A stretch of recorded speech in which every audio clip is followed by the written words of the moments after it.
Assalamu alaikum wa rahmatullahi wa barakatuh. Jazakallah khair for joining us in the audience, and also Jazakallah khairan to the brothers, Brother Daniel and Brother Jake, for coming Walaikum on. salam. Walaikum salam. As everybody's aware, there's been a very big week for both brothers this weekend. Even if it wasn't for the Patrick Bet David podcast, both the brothers, alhamdulillah, was it a week ago, I think was now, were involved Mhm. in very important debates with Matt Dillahunty, with Daniel, and also Jake was having a debate with Aaron Ra. And in fact, today was going to be that review for the debate between Aaron Ra and Jake, and we are going to talk about the transcendental argument for God. But an Mm. even bigger discussion took place. And it surprises me the number of people are talking about this. Very important in terms of influential over social media. I've been talking about Owen Benjamin, Tristan Tate. There's been other people. Patrick Mhm. Bet David even released a recent video about this. So obviously, this was the discussion about Islam and Christianity.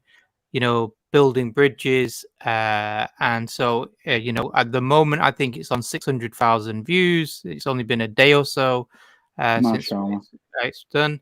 And alhamdulillah, I was so pleased and happy. I spoke to Jake. I said, Jake, pretty much it was like literally about 20 minutes after your thing, wasn't it? And I said, Jake, let's do the Mm. review. Yeah. Daniel and I were actually just getting back to the hotel at that time, and then you called me. So, Yes, MashaAllah. alhamdulillah. So I really appreciate that. And obviously, Jake and Daniel, mashallah, they don't have much in terms of me needing to introduce them. They're well known speakers, debaters, in terms of discussing issues related to Christianity or secularism. And so, first question, which, because obviously this is going to be a discussion, we're going to have a review, we're going to try and go into some of the details of the discussion. If we get chance, we're going to open up the floor for people to join the stream, to maybe ask directly to Jake and Daniel about the issue. But one of the questions I think was raised, and it's not a major issue, but it's just something that people are curious about, is that they thought Muhammad Hijab and Ali Dawah were meant to do the debate, Mm. and then it was sort of called off, and then last minute it seemed that both Daniel and Jake were introduced to this. So from what I know, about a month ago, Mohammed Hijab was invited to do this. I don't know if Jake or Daniel, you want to explain how you came Yeah, I about. can explain it. Yeah. Mhm. Yeah, so people who have been following the saga and the back and forth, there was a lot of time and effort that went into arranging the program, arranging for Daniel and I to be on the Patrick Bet David podcast. But prior to us, it was originally supposed to be brothers Muhammad Hijab and Ali Dawa. Unfortunately, from what I understand, they were meant to obtain a visa, and they were not able to obtain the visa necessary to enter into the US, at least not in the time that they needed it for. And so, because of that, the Patrick Bet David team basically turned around and said, well, we'd like to go ahead with the podcast on this day. We don't really want to move the day. So are you able to find us two replacements? And so that's when Daniel and I were basically contacted to step in for them, because they weren't going to be able to make it. And, you know, call it coincidence, Qadr Allah, Daniel and I were actually together in person at the time when we were contacted about potentially doing the podcast. It was last weekend. I happened to be in Houston, as you mentioned, for an in-person debate with Aaron Ra, and Daniel was there at the same event debating Matt Dillahunty, and we both were contacted about doing this, and so then we sort of discussed it from there. And the actual podcast was on Thursday. I didn't find out about it until I think Saturday, and Daniel, I think, heard about it. Yeah, I believe it was on Friday. So we had relatively little notice about exactly the nature of the podcast.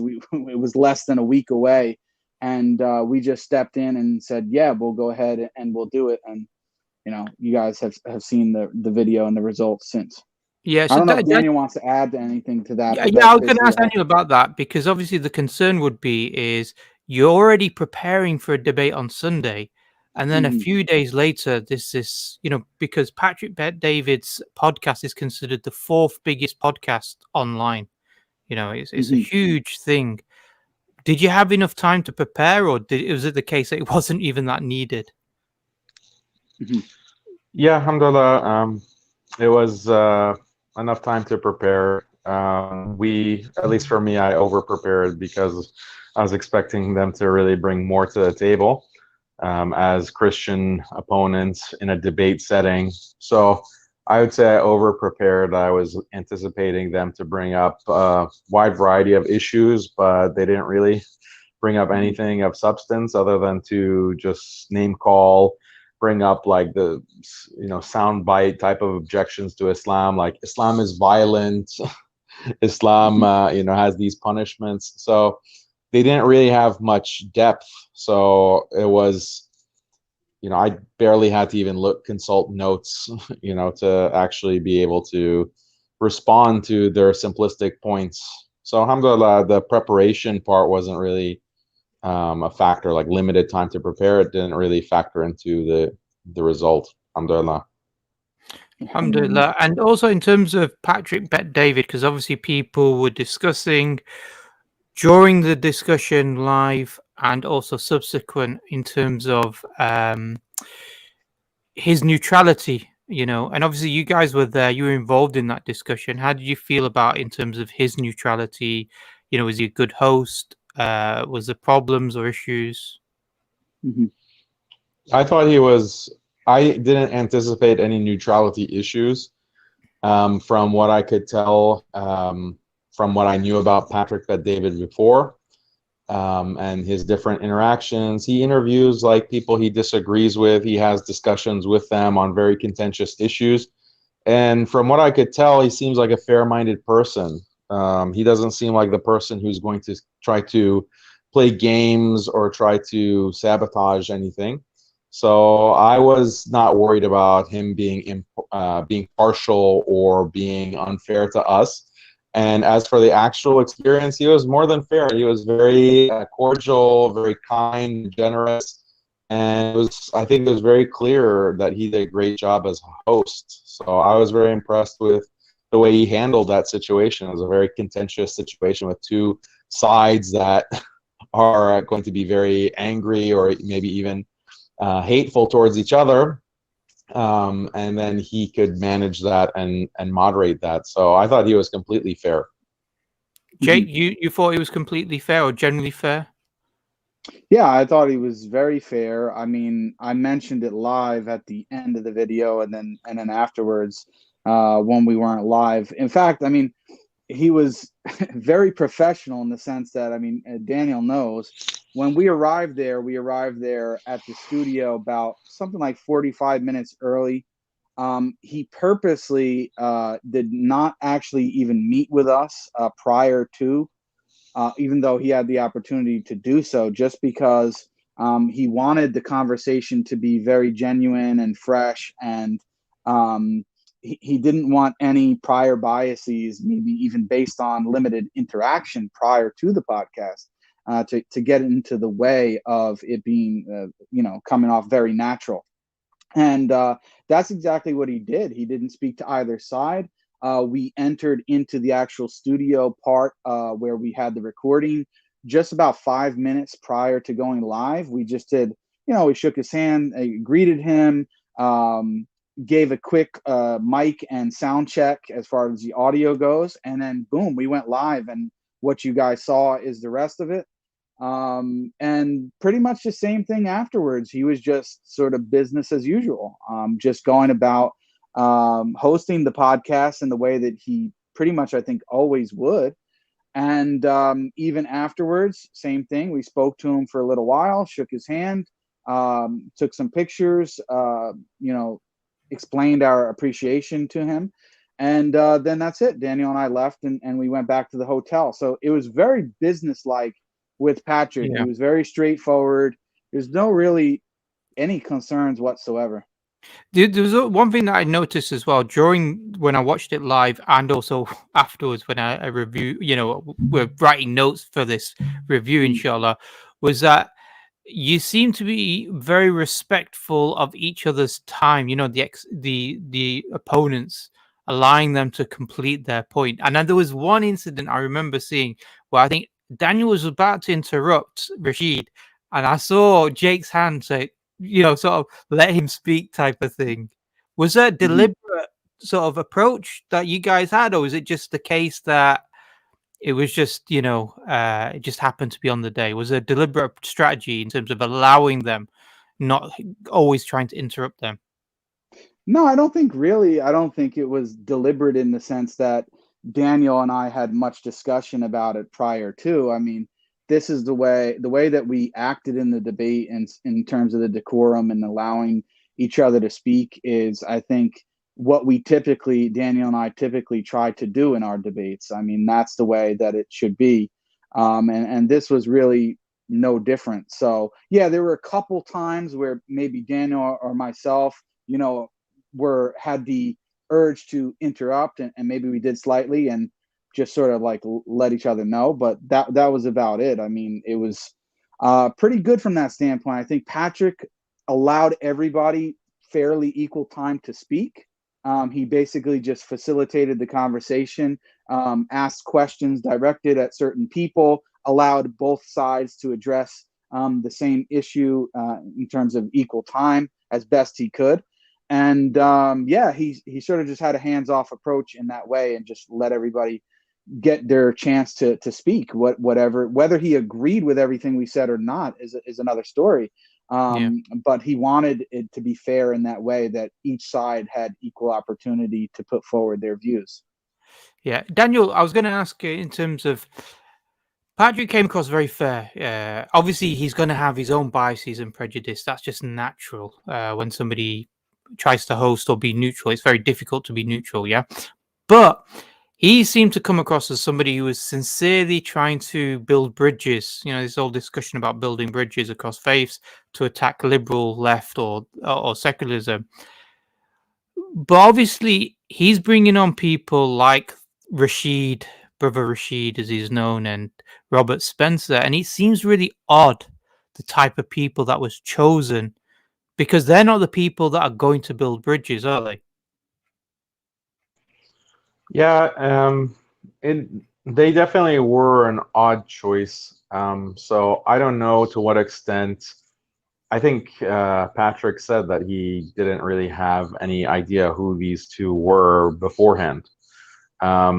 So I don't know how much he was involved in choosing them, or it was others who chose them for the purpose of this podcast. So that's up in the air. Like, what was the backstory for why these two specifically were chosen? But I think in terms of pure entertainment, I think there is an entertainment factor. I mean, his company is Valuetainment, and it's not going to be very interesting if you have two sides that generally agree on everything and are not willing to butt heads and clash on certain issues between Islam and Christianity or whatever topic. You need to have that for any kind of podcast. You need to have a little bit of conflict. So I think that had to be part of their calculation on who to bring on. And I think the questions that also Patrick asked, invited that kind of conflict. So the first question that he asked was, the Christians, like, what is your biggest issue, or what is your biggest problem with Islam?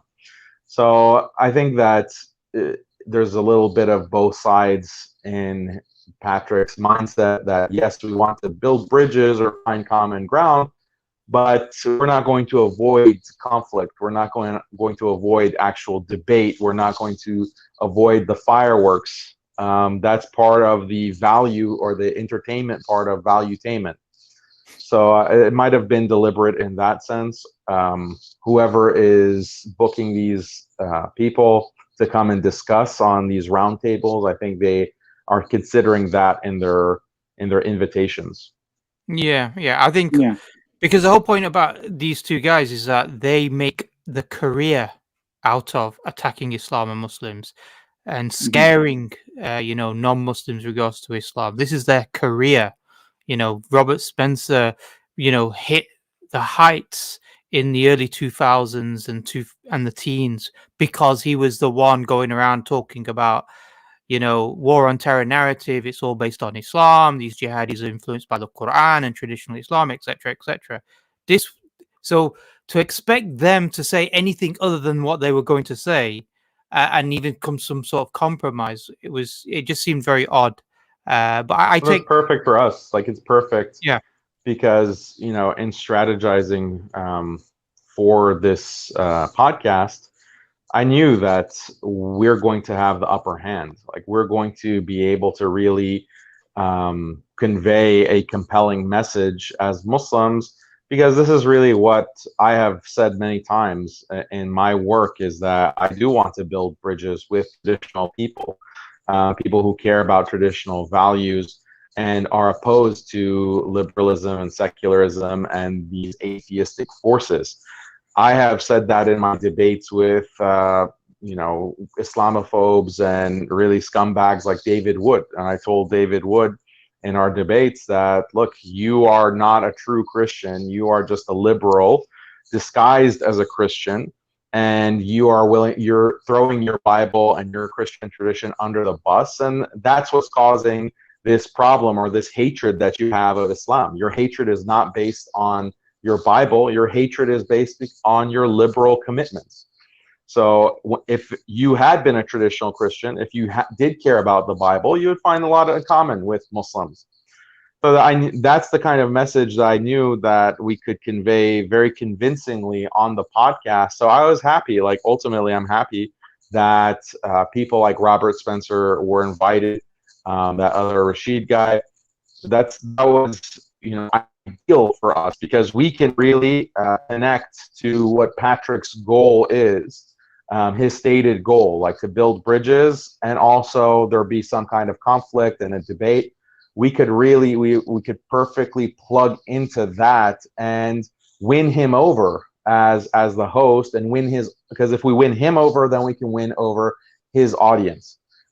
So as far as I was concerned, this was a golden opportunity, perfectly set up, alhamdulillah, for us to do well, and for them to do absolutely terribly, because they don't have any, what are they going to say? What are they going to say about Islam? Like, their whole message is that Islam is the worst thing in the world. So they won't be able to have any kind of positive statement about Islam.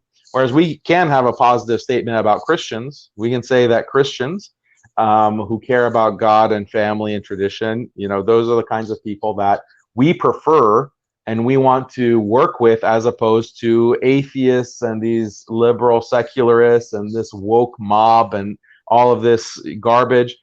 We could give that kind of conciliatory, building bridges message, and I've done it before. So that was really, alhamdulillah, great setup for us to shine. Yeah, alhamdulillah. Okay, let's go into the actual discussion now, because obviously we want to. One of the things that came out as well was the fact that there was a lot being thrown at against Islam, and in that environment, it's very difficult to try to know what to address, when to address it, and how much to address it. And I think, alhamdulillah, you can't just follow them on every single argument and every single attack, because you just become distracted from your own message, and you allow them to put their agenda and narrative across before yours. But I think we've got an opportunity now maybe to get into some of those discussions. So the first question I think Patrick Bet David asked to Robert Spencer, and this is like on 10 minutes 48 seconds of the video, and we don't have to show it. I don't know, it's up to Jake or Daniel if you want to show the little thing. I think it is 10:48. I might have got that timing wrong, but he was asked the question, what is the biggest difficulty he sees in Islam? Yeah, so I think he used the word biggest difficulty in regards to that, and this is what I think Robert Spencer says. Yeah, I'll just play this little part. Yeah, it might be this or a little bit early. I'm not sure yet. Islam. What's your biggest challenge? What is your biggest challenge with the religion of Islam? What's your biggest challenge with it? You mean the biggest difficulty I see in it? I would say the biggest difficulty, because to me, I see it from a few different places, right? One, there's faith, meaning none of us have gone to heaven to see what heaven's going to look like. We're all taking a risk. All of us here are taking a risk. Either we're all going to be right, either we're all going to be wrong, or either one of us is going to be right, meaning one group's going to be right and the other's going to be wrong. But we don't know. That's faith. That's prayer. Of course, we've had great experiences in life to say, I had a connection with God. I had a moment with ... And then that's individual to us, right? So to me, it's faith, it's religion, it's enemies, it's common enemies. It's the challenges that's going on in the world, specifically with America as being for the longest time the greatest country in the world. What is affecting that? And then there's a few other things that we'll talk about into as well. So, but for me, it's more from the standpoint of when you've said you've read the Quran dozens of times, you've studied it, you've written about it, you've talked about it. Even I think the government used 2 of your books in 2011 that Wire talked about, right? I don't know what the 2 books were. I think one of them was about Prophet Muhammad, and So your background, you've been in this world. What is your biggest challenge and differences with the religion of Islam? Well, probably the main thing is the sanctification of violence and the idea that God will bless and even calls upon the believers to commit acts of violence under certain circumstances. Like Rashid here is an ex-Muslim, and so under Islamic law, as it's traditionally and classically formulated, he would be put to death. Muhammad said, anybody who changes his religion, there kill now. him. And it's still the position. Yeah, because obviously we know what he was. I think the key thing here is that he's asked the question, what is his biggest challenge with Islam? And Patrick Bet David is asking it from the point of view of knowing what is the truth. Is it the case that's one true, they're all true, one group is true? And so he's saying here very clearly that the biggest difficulty that he has with Islam is its sanctification of violence. And he mentions 2 things in that particular answer that he goes on to talk about: apostasy laws and blasphemy laws. So I don't know, Daniel, if you want to sort of respond or what you thought about the question and what you thought about the particular answers that you and Jake gave, and we'll go to Jake as well. Yeah, so I think that these are not the kinds of answers that appreciated the nature of Patrick's question. I think Patrick was coming at things from a broader perspective of faith, maybe a broader perspective of, what is reality, what is the nature of God. So just to immediately go, oh, Islam has apostasy and blasphemy punishments, it just comes off as really lame and very simplistic and just cartoonish. And we anticipated that. Like I anticipated exactly him bringing this issue. We talked about with Jake, like, let's make sure to have all of the examples from the Old Testament, from the Christian tradition. Jake did a lot of research. I did some research and compiled some material I had prepared for other debates. So it's like so simplistic. Oh, okay, I have a problem with Islam because it has this apostasy punishment or blasphemy punishment. We knew exactly that this is the direction that these 2 fools were going to take. So yeah, it was very easy to respond to them. The bigger framing that I wanted to give the framing that basically from the get-go that they're going to bring up these issues, like this 5% of Islam when it comes to hudud, when it comes to conquest, when it comes to rules regarding slavery, women's issues, women's rights. They're going to focus on that 5%, and they're going to ignore the vast majority of what Islam is about in terms of theology. How do we understand Allah, Tawheed, actual ritual prayer, the importance of fasting, all of these spiritual values in Islam. They're going to ignore 95%, and they're just going to try to defend Islam and try to pinpoint the things that are most contradictory to a liberal attitude, like a liberal secular attitude, and shock the audience, like, oh, did you know in Islam this is what they think? So it's a very predictable strategy that you see from a lot of these bottom-feeding Christian apologists like Robert Spencer. So we anticipated that, and the response that we gave, alhamdulillah, was first and foremost to frame the discussion. To frame the discussion, because this is going to be a repeated pattern. They're going to critique Islam on the basis of liberal secular principles, not on the basis of the Bible, not on the basis of the church tradition. And so what claim do they have to even be representing Christianity? Like, if you are representing a religion, then the principles that you use to critique other religions should be on the basis of your scripture or your church tradition or some other traditional institution. That's what would be principled and consistent. They didn't do that. Whereas we, when it came to our critique of Christianity, we said that, well, look, this is not monotheism. And that's on the basis of an Islamic principle of tawheed. We care about monotheism. We care about worshiping one God who is our creator.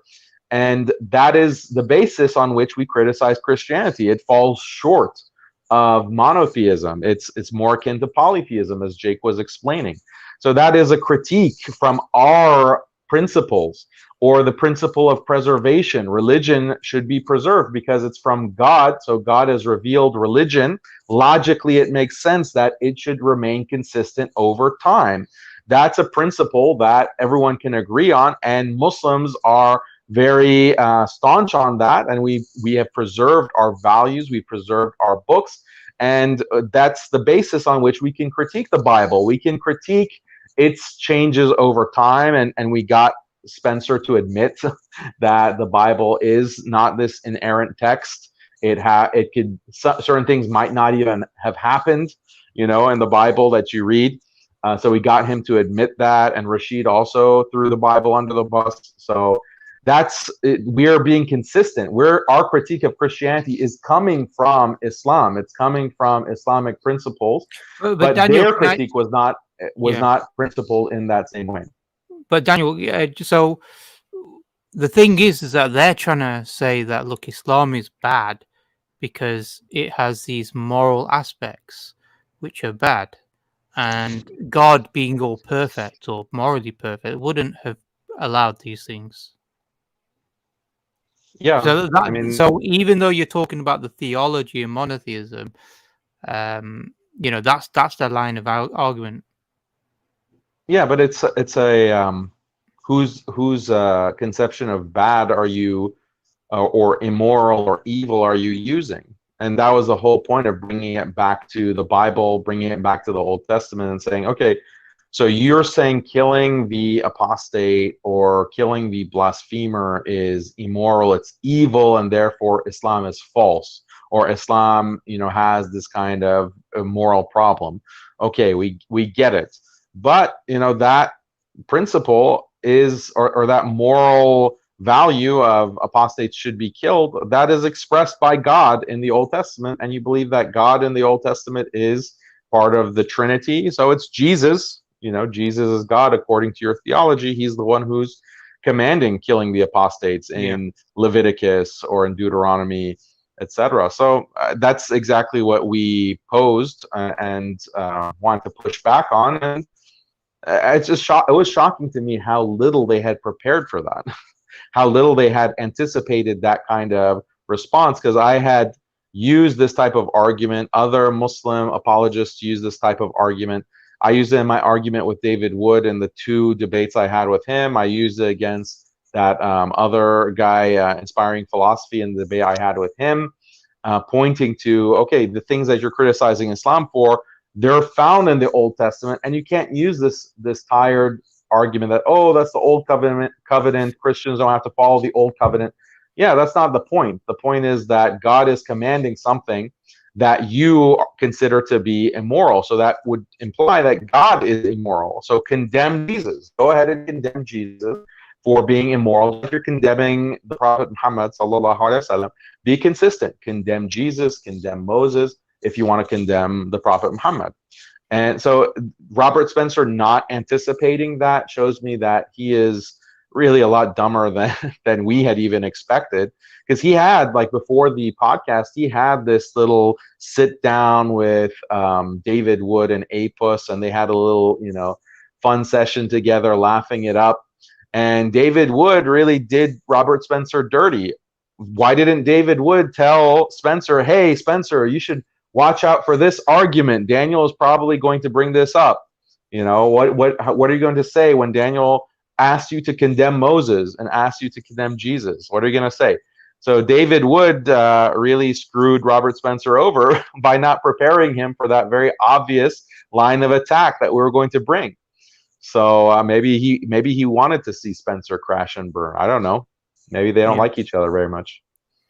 Jake, I don't know if you want to just talk about this point about his biggest difficulty, because I think later on he starts to try and argue that I'm not critiquing Islam, I'm just reporting on what Islam is.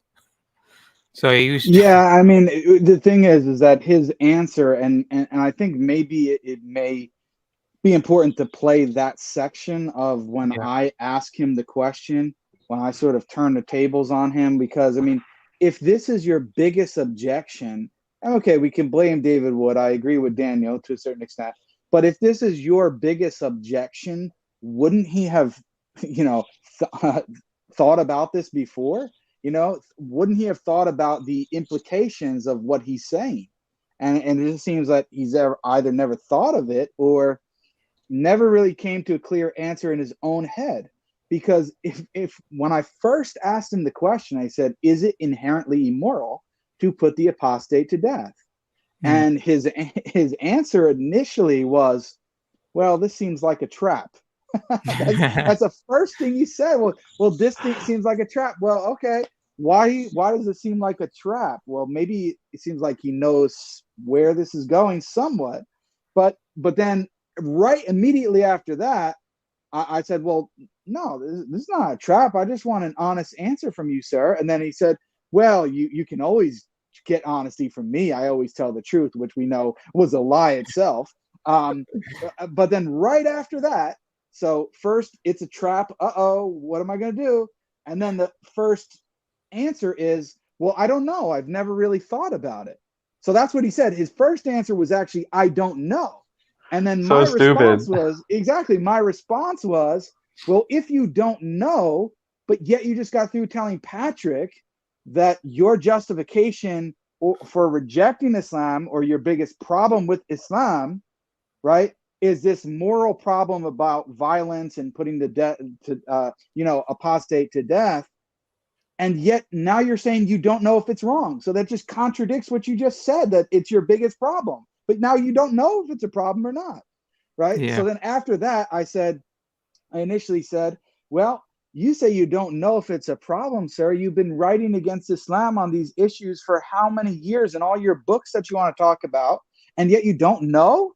So now then he realized, wow, okay, Jake's got a point. I can't say I don't know. So I want the audience to notice how he shifted throughout the conversation based on my responses to what he said. Right? First, he said, it's a trap. Uh-oh, what am I going to do?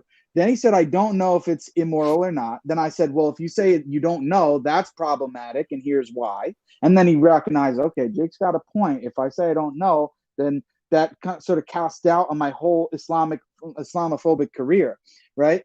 And then once he realized that, then he switched to saying, well, it is immoral. Well, then what do you think came right after that? Once he said explicitly that it is inherently immoral, then I went to the Old Testament and read the passages, and then pointed out the implication of that if you say that it is immoral, then you're condemning God and your own scripture because God revealed it. So if it's inherently immoral, then you're going to say that God is inherently immoral because he commanded it and revealed it. Okay, so then once he saw that, he had to change his answer again. And I believe at that point, that's when he started to backtrack about casting doubt on the very scripture itself, referring to it as sort of fables and saying, oh, well, maybe this is just poetic language and this has been interpreted differently throughout time. So he was then now he's trying to massage the text to make it seem like, well, maybe it doesn't really say or imply what you actually think it does, which is just ridiculous, right? And that just made him look very silly to many Christians in the audience, because once he got to that point, he had to basically throw his own scripture and tradition under the bus because it's very clear in the text. I don't know if we want to. It's not very long, I don't think, but we can go to. It's 18 minutes 14 seconds. I think 1814? yeah, 1814. I think where he starts talking about fables is when it was a little Later bit on with later on. First Samuel 15, right? Yeah, That was a that's later right. different passage. Yeah. Yeah, but Mhm. yeah, he's evolving his answers. And Exactly. just while you find that and about to play it, one thing I've Mhm. noticed about a lot of these anti-Muslim rhetorical voices that you find online and very popular is when they do actually come face to face with a Muslim, they come across as quite or very weak. Somebody who knows what Oh, they're talking about. yeah. We've seen it with Daniel and Apostate Prophet a few years Mhm. ago, or Apus. He's also been on tap as well. We saw it on tap when he didn't even understand some of the arguments. We've seen it with Mhm. Aaron Ra. We've seen it with David Wood when he had a debate with Mohammed Hijab. And I think now we're seeing it with Robert Spencer as well, is that when they're actually face to face with a Muslim who knows what they're talking about, they really do look very weak. And this is a very basic argument. But anyway, so just play it. So Jake, sorry. Okay. Simple question. Please. Yeah, so I would ask Robert a very simple question that I think gets at what the real issue actually is. Do you believe that it's inherently immoral for an apostate to be put to death? Do I believe that it's inherently immoral for an Yes. apostate Is to it be put to inherently death? immoral? Well, I know this is some kind of trap, but in any case, No, it's I don't I'm just see any looking for reason. honesty on your part. That's all. You can always have honesty on my part. Everything I tell you is the truth. Okay, so go And ahead. the fact is that, yeah, I don't know. I tell you the truth. I You haven't don't know. thought about Wow. Okay, but- you haven't thought about it. So there you go. First he says it's a trap. Then he says, I don't know, to tell you the truth. I haven't thought about it. And then you'll see my response here.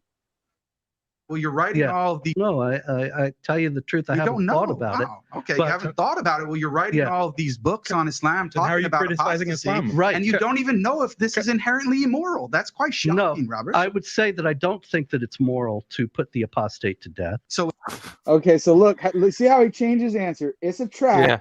I'm going to get trapped. Then he walks into the trap and he says, I don't know. So he doesn't say yes or no. He says, I don't know. Then when we point out the problem with that, well, that would end your career, sir. Then he says, oh, it is immoral. Yeah. So notice, I want the audience to notice, because sometimes this goes over people's head when they're not focusing and really seeing what's happening. Robert is changing his answer to a very difficult question based on my responses and the argument that Daniel and I are putting forward. And that shows that he's just completely dishonest, or he's not really genuine, in the sense that he hasn't thought deeply enough about these issues. He spent his whole career criticizing Islam without even understanding his own criticisms and what his criticisms entail. Hmm. Yeah, so let me just see where this goes from here. it's But- immoral.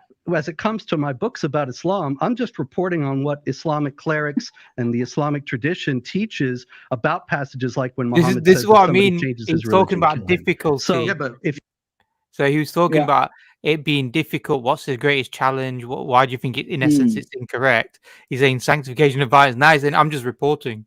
You know what I mean? Yeah, exactly. So then at that point now, well, okay, Jake, you got a point. Well, my argument's kind of out the window. So now I'm just telling the public what Muslims believe or what's in their sources. Oh, well, thank you very much, Robert. I mean, although we believe that he misrepresents our sources, Yeah. that's another story, right? But that's beside the point. It's again another shift in his narrative of what he's claiming about his own position. And this is why even many Christians realize how poorly Robert did. Now, Rashid, honestly, he was, no disrespect, I mean, sorry, he was like the fifth wheel in the conversation, right? It was Daniel and myself, and then you had Patrick, who was hosting, and then Robert, who Daniel and I were just like double teaming, just beating up on. And Rashid was just over there as a fifth wheel. It's like, nobody even wants to talk to you, dude. You just sound like a whining baby the whole time. You're like in the corner of the room, and nobody even wants to hear what you're saying.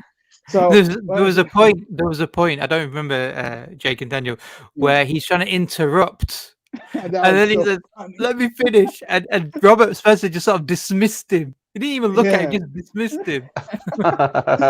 Exactly. Yeah. Exactly. And but what I'm saying here is, and people need to understand this, is remember, guys, this was supposed to be Robert's biggest objection against Islam. And then when he's questioned about it, he says he doesn't know. So his whole foundation just crumbled right before his own eyes and the entire audience's eyes. So even the Christians that don't agree with us and don't agree with some of the things that we're saying, they're sitting here watching this and saying, Robert, you have just destroyed yourself, sir. And they're not behind him. And, you know, as I posted a video on my channel, another Islamophobe, who I'm not even going to do the justice in terms of mentioning his name, another Islamophobe who's friendly with Robert Spencer actually made this exact same point. He said, yeah, you walked right into the trap and you got trapped. All right. And you just basically embarrassed yourself and the whole Christian community by going on this huge platform. So Robert Spencer has made an entire career based on this objection. And then when he's asked if it's immoral or not, he says he doesn't know, and then has to keep changing the narrative of his response. So people just need to understand how big of a moment this was and how bad it was for Robert Spencer. Yeah, and I think what happens is because there's another section we want to show about this particular question, but then what he tries to do, he tries to say, well, it's been abrogated by the New Testament, which doesn't answer the point. Daniel, can you sort of explain to us why the argument about it's Jesus now says we don't need to follow Mosaic law, or the fact that the Temple of Jerusalem is destroyed, therefore Jews don't have to implement these hudud punishments that they have within Mosaic law, why that's irrelevant? Because a lot of Christians still seem, and Robert Spencer, I think he saw it in the end, they still think that, well, it's not a moral problem for them. Yeah, Daniel? Yeah, it's interesting, the structure of this type of argument, because it is something that is used against Muslims, actually. And I don't know, I guess some Muslim apologists or imams in the past, they borrowed this from Christians, maybe, but you would find some people, when they were confronted with the question of hudud in Islam, different kinds of corporal punishment, the issue of slavery, the issue of conquest, look at this aspect of the seerah, look at these actions from the khulafa, and their go-to response, a very unprincipled response, is to say that, well, these were practiced during the time of the Prophet sallallahu alaihi wasallam or immediately thereafter, but we live in different times. We live in different times, so we don't have to practice these things as Muslims. We can, update and change, and that will be their response to these types of objections. And that kind of response just doesn't work, because the whole point of the question or the challenging the hudud punishments, challenging, so-called wife beating, etc., you can't just say that, well, now things are different. Because the response from the other side is, well, at one point this was, just assuming what you're saying is correct, at one point it was considered acceptable to have slaves. It was considered acceptable to engage in conquest and impose Islamic beliefs. At one point it was acceptable, according to you. So if it's not acceptable according to you, then you should denounce the Quran. You should denounce the Prophet sallallahu alaihi wasallam, because they were doing these things which apparently we're agreed are immoral, things that we agree are unacceptable, morally speaking. So this kind of critique was used against Muslims, and insofar as I've been teaching courses on how to respond to these objections, I point out to my students that, look, you can't use this response because you're not addressing the moral concern that this liberal-minded person has, or this modern person has with Islam. They don't understand how it could be possible that a religious belief is imposed, through Islamic law, the Sharia, or through the Khilafah, or through conquest, or through, death penalty for blasphemy. They don't. They have this principle of religious freedom in their mind that makes Islam look extremely immoral and contradicting what they see as modern rational values. So the only way to address that is to attack that principle of religious freedom, to attack that principle of secularism, to really undermine that and show the problems with that. That's a principled way to answer these types of issues. But Christians have the same exact issue. They have the same exact problem with liberalism, the ideas of religious freedom, attacking the Bible, attacking the church tradition. They can't just say that, oh, well, we have a new covenant and we don't have to worry about what it says in the Old Testament. No, you can't give that response, because clearly it was acceptable for Moses to basically ethnically cleanse according to the Bible, or genocide the Canaanites, the Amalekites, all of these different groups that are mentioned in the Bible. Clearly it was acceptable to kill babies, to take concubines, to sell your daughter into slavery, as is mentioned in the Old Testament. Clearly that was acceptable because God is commanding it. So you either have to denounce God, or you have to basically say the Bible is a book of fables, or the Bible is not meant to be taken seriously. It's just, you have to undermine the Bible and throw it under the bus. So this kind of problem, I don't see how Christians can really get out of it. I haven't seen any Christian who has given a good response to this issue. Muslims, we can give a good response, alhamdulillah, because I think that the problem with the Old Testament is that it has been altered by human beings. It has been altered by human beings, and that's why there are many grotesque things that no person could accept, like smashing babies on rocks. Like, that's something that I think it shows the clear work, or the clear handiwork of people distorting a previous revelation. But we don't have that problem with Islam. Like, the Quran does not talk about smashing babies on rocks. There is nothing in Hadith of that nature. Everything that is found in the Quran and Hadith, we can explain it on the basis of morality and the fitrah and human nature, and we have no problem with it, alhamdulillah. Yeah, Jazakallah khair. Just want to quickly read out the super chat. Jazakallah khair to Sabr Transportation. It says, Spencer can only thrive in deeply controlled echo chambers where Muslims aren't allowed to call out his lies, hypocrisy. Pathetic guy spent his whole life avoiding this exact scenario, and it shows why. Right. So I want to move on, because we're gonna go back to his argument very soon. But I want to ask another question, which was, Rashid, he asked, he's playing on the received opinion of the audience. He's playing upon the emotions, and he asked a very blatant question: do you believe an apostate should be killed? Do you believe I should be killed? Yeah. Now, Right. you guys responded to it. Do you want to add anything to it? Because I think the problem, my personal issue regards to this question, it's a very difficult question to answer as a yes or no, because the way the audience understands the word apostate and killing is very different to the way we understand it from the issue of the had of the murtad. Yeah. For example, they see this as, well, any Muslim can do it. Now, I know it was addressed, but the fact that he was trying to force a yes or no answer when he knows people have this baggage of this idea that it's all about individual Muslims going out without a due process. So I don't know what your thoughts are, Jake or Daniel. Yeah, I mean, that's what they want to do. That's the same thing Robert Spencer, he want with this whole jihadi thing.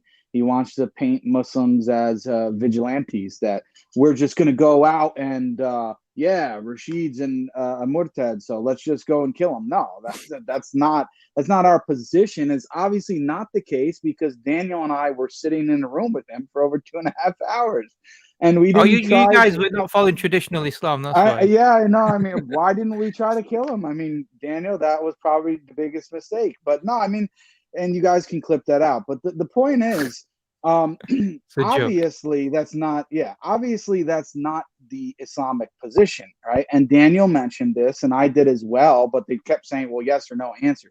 It's very clear, right?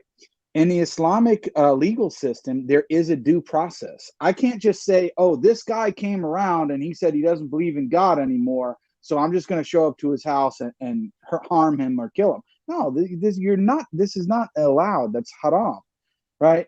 So there would be in a Islamic legal system, an Islamic legal state, there would be jurisprudential, how you can say, there would be tribunals, there would be court hearings. System, The person would go through the law system, right? They're not just killed on the spot like what these guys are trying to make it out to be. Now, but we were also very clear, and Daniel and I think this is one of the problems that they actually had, Daniel. I'd like to hear your thoughts on this. One of the problems that they had, and I think that they weren't ready for, is we were just very blunt in affirming the law. We just said, yeah, we believe that the correct punishment for an apostate is the death penalty, right? In a Islamic legal system, that is what the Islamic fiqh and the hadith, that's what they teach. So of course we're in favor of that being implemented in an ideal Islamic state. And whoa, okay, maybe it's a little bit shocking, but because we just clearly answered it that way, I think it removed some of the force of what they thought they had, because some Muslims might turn around and try to smooth it over and say, well, it's like this or like that, and to go around and spin in circles until you get back and you're still, and at the end of it, you're like, well, wait, did he ever answer the question? What did he say? Well, Daniel and I didn't do that. We answered very straightforward. And I think that just, boom, took the wind right out of their sails. They didn't know what to do at that point. I don't know what you think about that, Daniel. Yeah, exactly. Again, I don't know how they did not prepare for that possibility that we would just say, yeah, you should, you would be killed under Islamic jurisdiction. Yeah, that's the thing. Like, they thought, because we, in the course of giving a response, we were trying to give the appropriate disclaimers and saying, look, it has to be under Islamic jurisdiction, it has to be through due process.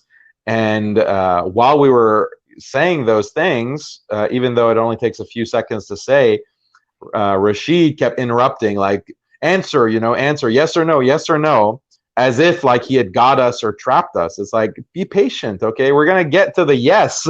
Don't worry. We're gonna say yes, you would face execution. But we just have to, give these disclaimers out so that people don't get the wrong impression.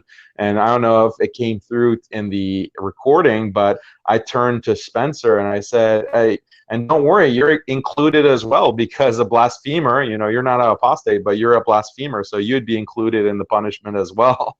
So, and he got, I think that triggered him, triggered Spencer as well. But yeah. So this is not new. Like, every time I have any kind of debate with a murtad, they ask this question as if it's like some big trump card. And no, like, find better tactics, like, find better, like, you need to start thinking more deeply about the arguments and the responses that we're providing, and the wisdom of the Sharia that we're explaining to people. It's not just going to work anymore. And what was shocking to me, like, I was so pleasantly surprised, is that Patrick got it.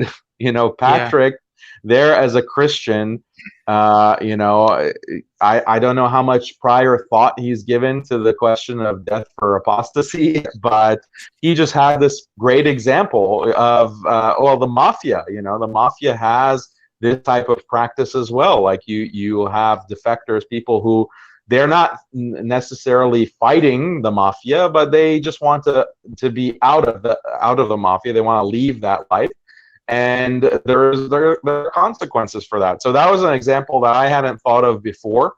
If I had been smarter, I would have anticipated or thought of that as a way to connect to Patrick's interests and brought up the mafia. But he did it for me, and he brought it up, and that showed me that he got, what we were saying. He understood the point that we're making, and then he extended the point with his own example and put it back on the Christians that you're not able to respond to this. So I was pleasantly surprised that here's the biggest problem that these guys have with Islam, and the host is on our side. The host is on the Muslim side, and if the host is on our side, then the audience is on our side. So I was very at that point in the interview, that was like the turning point for me.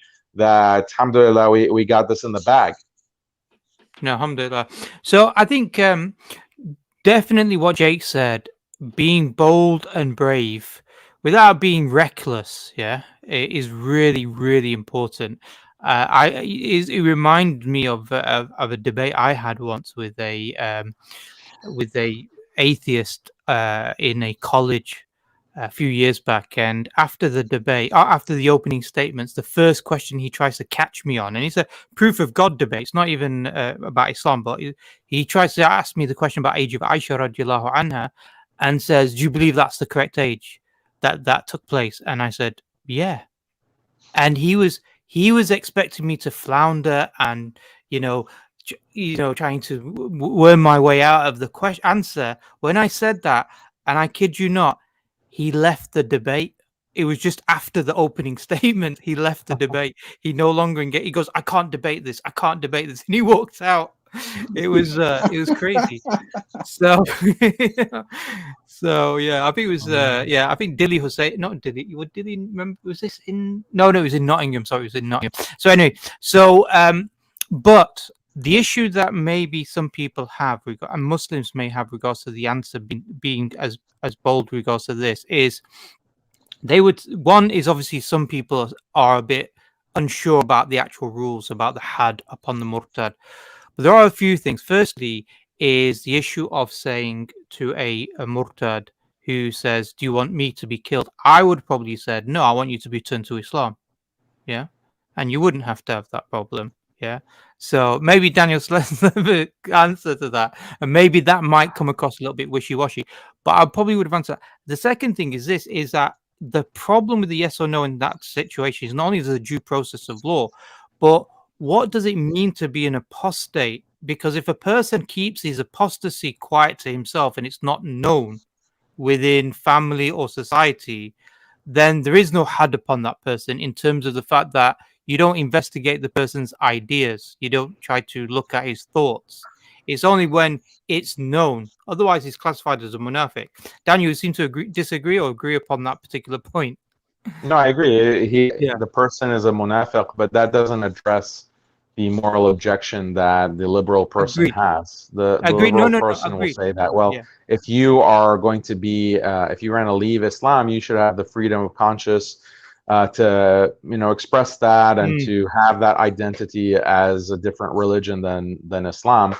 So they would press you on that. Like if you give the response, "Oh well, no, you can leave Islam as long as you keep it private, no problem," then they'll say, "Okay, well this still violates a clear moral principle." So that's why I prefer to give a direct answer. Give a direct answer. You take the wind out of their sails. Just start with the direct answer and then give the caveats, give the extra, what's the wisdom of actually punishing apostasy, but take the wind out of their sails immediately. And you can see, like in this example, in the example that you had with the debate where the person left after the opening statement, they really can't handle, because this is a term like NPC, like so many of these people are NPCs. You guys know that the term means it.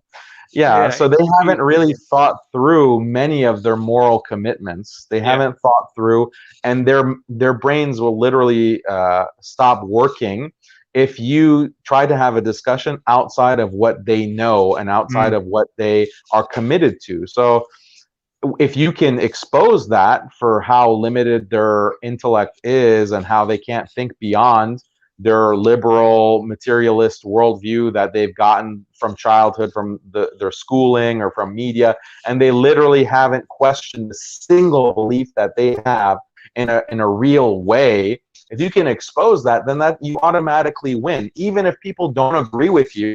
Like in the case of Patrick, I mean, how far is he going to really endorse death for apostasy? Allahu alam. But he still can recognize that, well, this side doesn't have any substance. They're not prepared. And he said as much. This side is not prepared. They haven't thought really deeply about these issues. They're only about slogans. So you win just on that basis. No, I think I recommend it. You know, just be direct. I think I sort of agree with that point. Is that if you start with the caveats at the beginning, it looks like you're avoiding the answer. But to put the caveats now, when we've got the opportunity, firstly, it's forbidden for Muslims, individual, without political authority, without a judicial process, to take the law into their own hands and implement the had. That's haram. Yeah, that would be forbidden. The person who did that would be committing the sin. Yeah. So Muslims are aware of this. So for a lot of this discussion, it is academic because this guy Rashid's living in America. Yeah. So we're putting caveats now, that is to say. The second issue is that when it comes to the issue of a person who leaves Islam, the whole aspect of the implementation of the hudud, and this comes from like the hadith Safina, you know, the hadith of the boat, where it talks about those who maintain Allah's limit and those who don't maintain Allah's limit are like the ones on a boat, the top deck and the bottom deck. And if the ones on the bottom deck said, let's not disturb the ones on the top deck, let's drill a hole at the bottom to get water. And if the people on the top deck allow them to do that, don't prevent them, then the whole ship will sink. The hadith about Salam in Bukhari. The point here is this, is that a public expression of sin is not just affecting an individual, it's affecting the society. Yeah.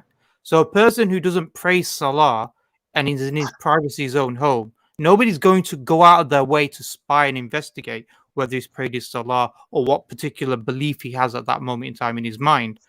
But the problem is that if he's making it public, then the effect is not just between him, that Allah subhanahu wa ta'ala will, you know, between him and Allah. This is now him and other people. And so therefore there needs to be some sort of regulation and a viewpoint about whether it should be regulated or not. Yeah. That's how I would see the caveats in regards to this. Is that okay? Mm-hmm. Because you have to, right. But you have to also explain, you know, what is the damage to society? What is the damage to society by apostasy? Because that's a beautiful example or explanation that you're giving with the hadith of the Safina. That's really great. I hadn't thought about bringing that hadith up for this particular issue, but it's a brilliant, wonderful point. I would just also extend discussion about like the harms that come from people who they just opt out of the way of life. It causes people to doubt. It causes disruption. If you have a society based on Islam, or you have a society based on any system, if people are opting out without consequence, that is clearly a disruption to that way of life. It's a threat to the system. It's a threat to people's faith. And when it comes to Islam specifically, it's not only a threat to their dunya, it's also a threat to their akhirah, because more and more people could fall into disbelief and end up in the fire and be in the fire for the rest of eternity. So we're even talking about the consequences for the hereafter. So how you have to have something that will deter that, will prevent that, will be consequences to prevent that kind of negative result. And that's found in every society within maintaining any kind of culture. And the book that I always reference is There's No Such Thing as Free Speech by Stanley Fish. Stanley Fish is a philosopher and professor. He's very old now, but he wrote this book, There's No Such Thing as Free Speech, and it's a good thing too. And he talks about like this broader idea of speech and how speech is regulated within human societies, and what is the purpose of restrictions on speech. It's something universal. The idea that there could be a regime or a realm of absolute free speech is a ridiculous fantasy, and he mocks the idea that we could think that there could be something like absolute free speech. Not only does that not exist, it's not a good thing. It's not something that we would want, because it would lead to complete societal breakdown, and the breakdown of institutions, the breakdown of relationships that people have with each other. So you have to have these restrictions, and depending on what the violation is, the violation in terms of your speech or in terms of your defection, how big of a violation is, well, the consequences will have to be commensurate or will correlate to the immensity of that defection or that blasphemy. So it's completely logical. It's completely wise to have these kinds of punishments, and that's why all of these societies do. Islam just has, is the perfect way of life with the perfect balance of punishments and incentives, etc. That's how if I had time, if I had time to give a 5-minute, 6-minute explanation uninterrupted, those are the kinds of caveats that I would give. But yeah, there's not necessarily time in that kind of podcast discussion setting to do that. But maybe it's because I talk slow as well. That's a problem. I need to. Well, I talk slow as well. I have the same problem. SubhanAllah, Daniel, you're a lot faster than me anyway. Alhamdulillah. Yeah, if I could just read this out real Yep. quick, because he sent a super chat, and Sabbath said, "Can you please do a review of Jake versus Arn Rod debate? There was another whining man-child in the audience, Dillahunty, who didn't get the arguments either after getting destroyed by Daniel before. Actually, Daniel's debate was actually right after mine. But yeah, we're planning on doing a debate review for the Arn Ra one. On Friday, This Friday, I right? think. Yeah, this Yeah, Friday. Friday. We were Yeah. planning on doing it today prior to knowing about Daniel and I even going to this event, but because this is really the burning topic that we needed to talk about, we pushed the Arn Rod debate review off until Friday. So inshallah, this Friday we'll be doing it. At least Sharif and myself. I'm not sure if the others will join, but we're definitely going to get to that. But yeah, so Sharif, what do you want to get to next? So here? I Is there just want anything to else? raise this question, because this is going to be a question that they would say, okay, if you're saying you need to protect society by, implementing through the rule of law to prohibit people from leaving Islam who are already Muslim, so people who are not Muslim, they're not, there's no punishment for them. They're allowed to live, as Ahlul Dhimma. But doesn't that show, they would argue, doesn't that show the weakness of Islam, that Islam can only have adherents based on the threat of violence?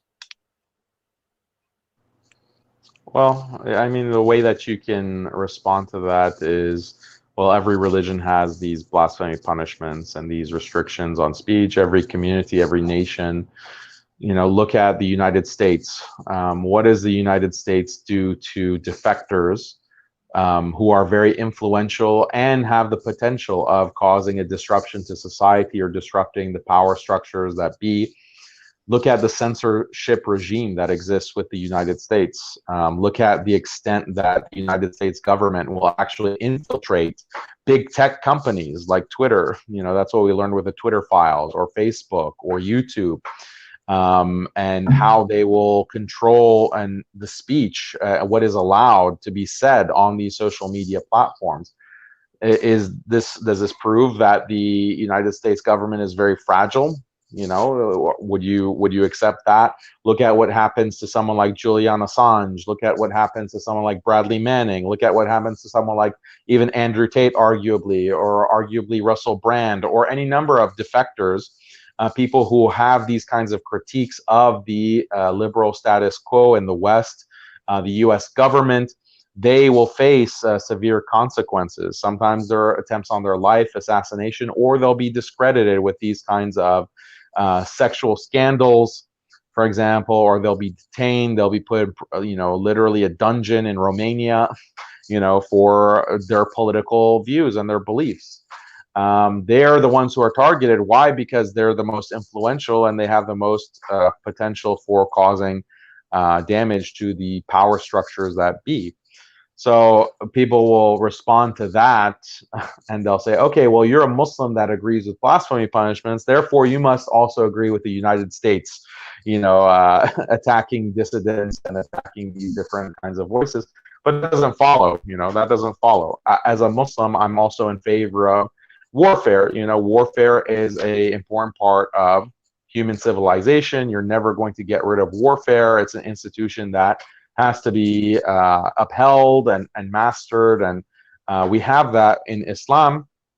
Oh, so you accept warfare? That means you must accept Hitler, because Hitler implemented warfare and you're in favor of warfare, so you're in favor of Hitler. Like, that's the type of argument. I'm in favor as a Muslim of punishing defection, of punishing the blasphemer, punishing the apostate.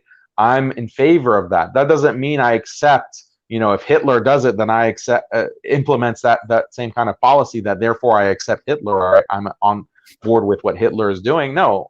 Whether it be Hitler, whether it be the US government, whether it be whoever, it's a matter of what system is actually being imposed. Is the system that's being imposed true?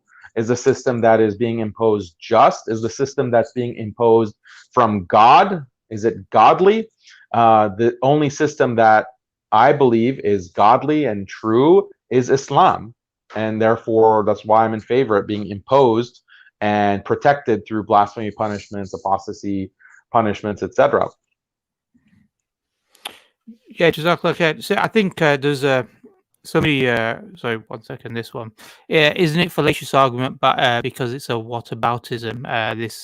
I think the issue is this: is that we need to identify where the line of argument, what's the underlying principle that they're using to say, you allowing people, or you not allowing people to change their religion away from Islam shows a weakness in the truthfulness of Islam. Yeah.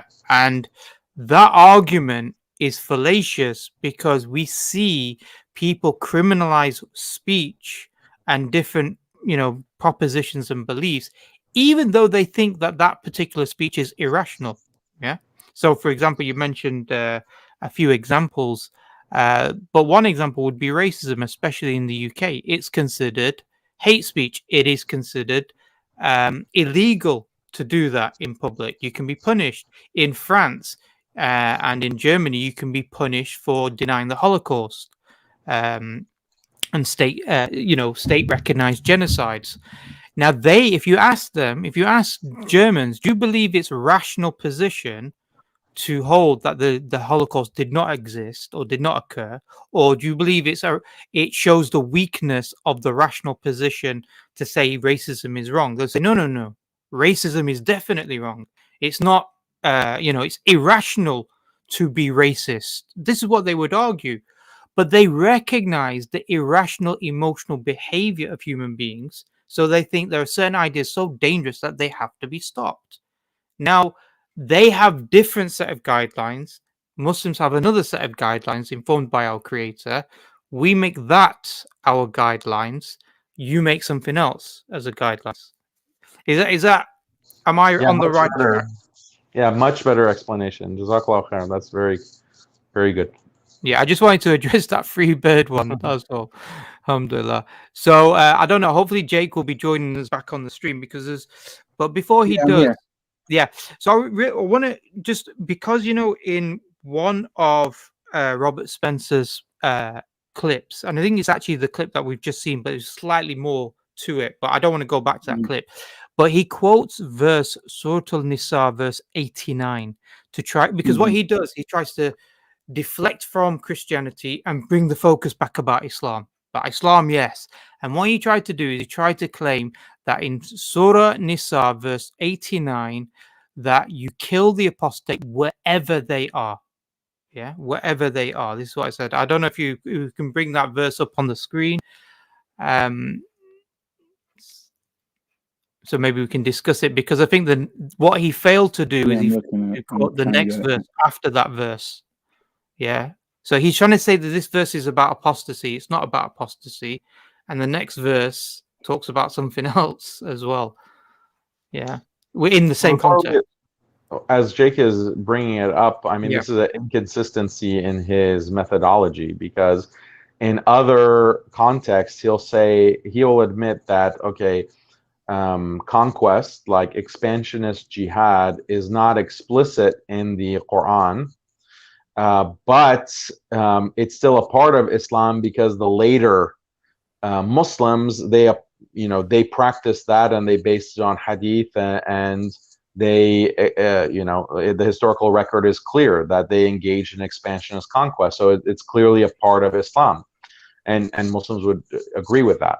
But when it comes to this verse, he'll say that, okay, well, it's in the Quran, and he'll ignore, well, what did the later Muslims say? What did the fuqaha say? What did the jurists say about the actual punishment when it comes to apostasy or blasphemy? And then he will ignore the fiqh that is that speaks on this issue and denies the possibility of vigilantism and someone taking the punishment into their own hands.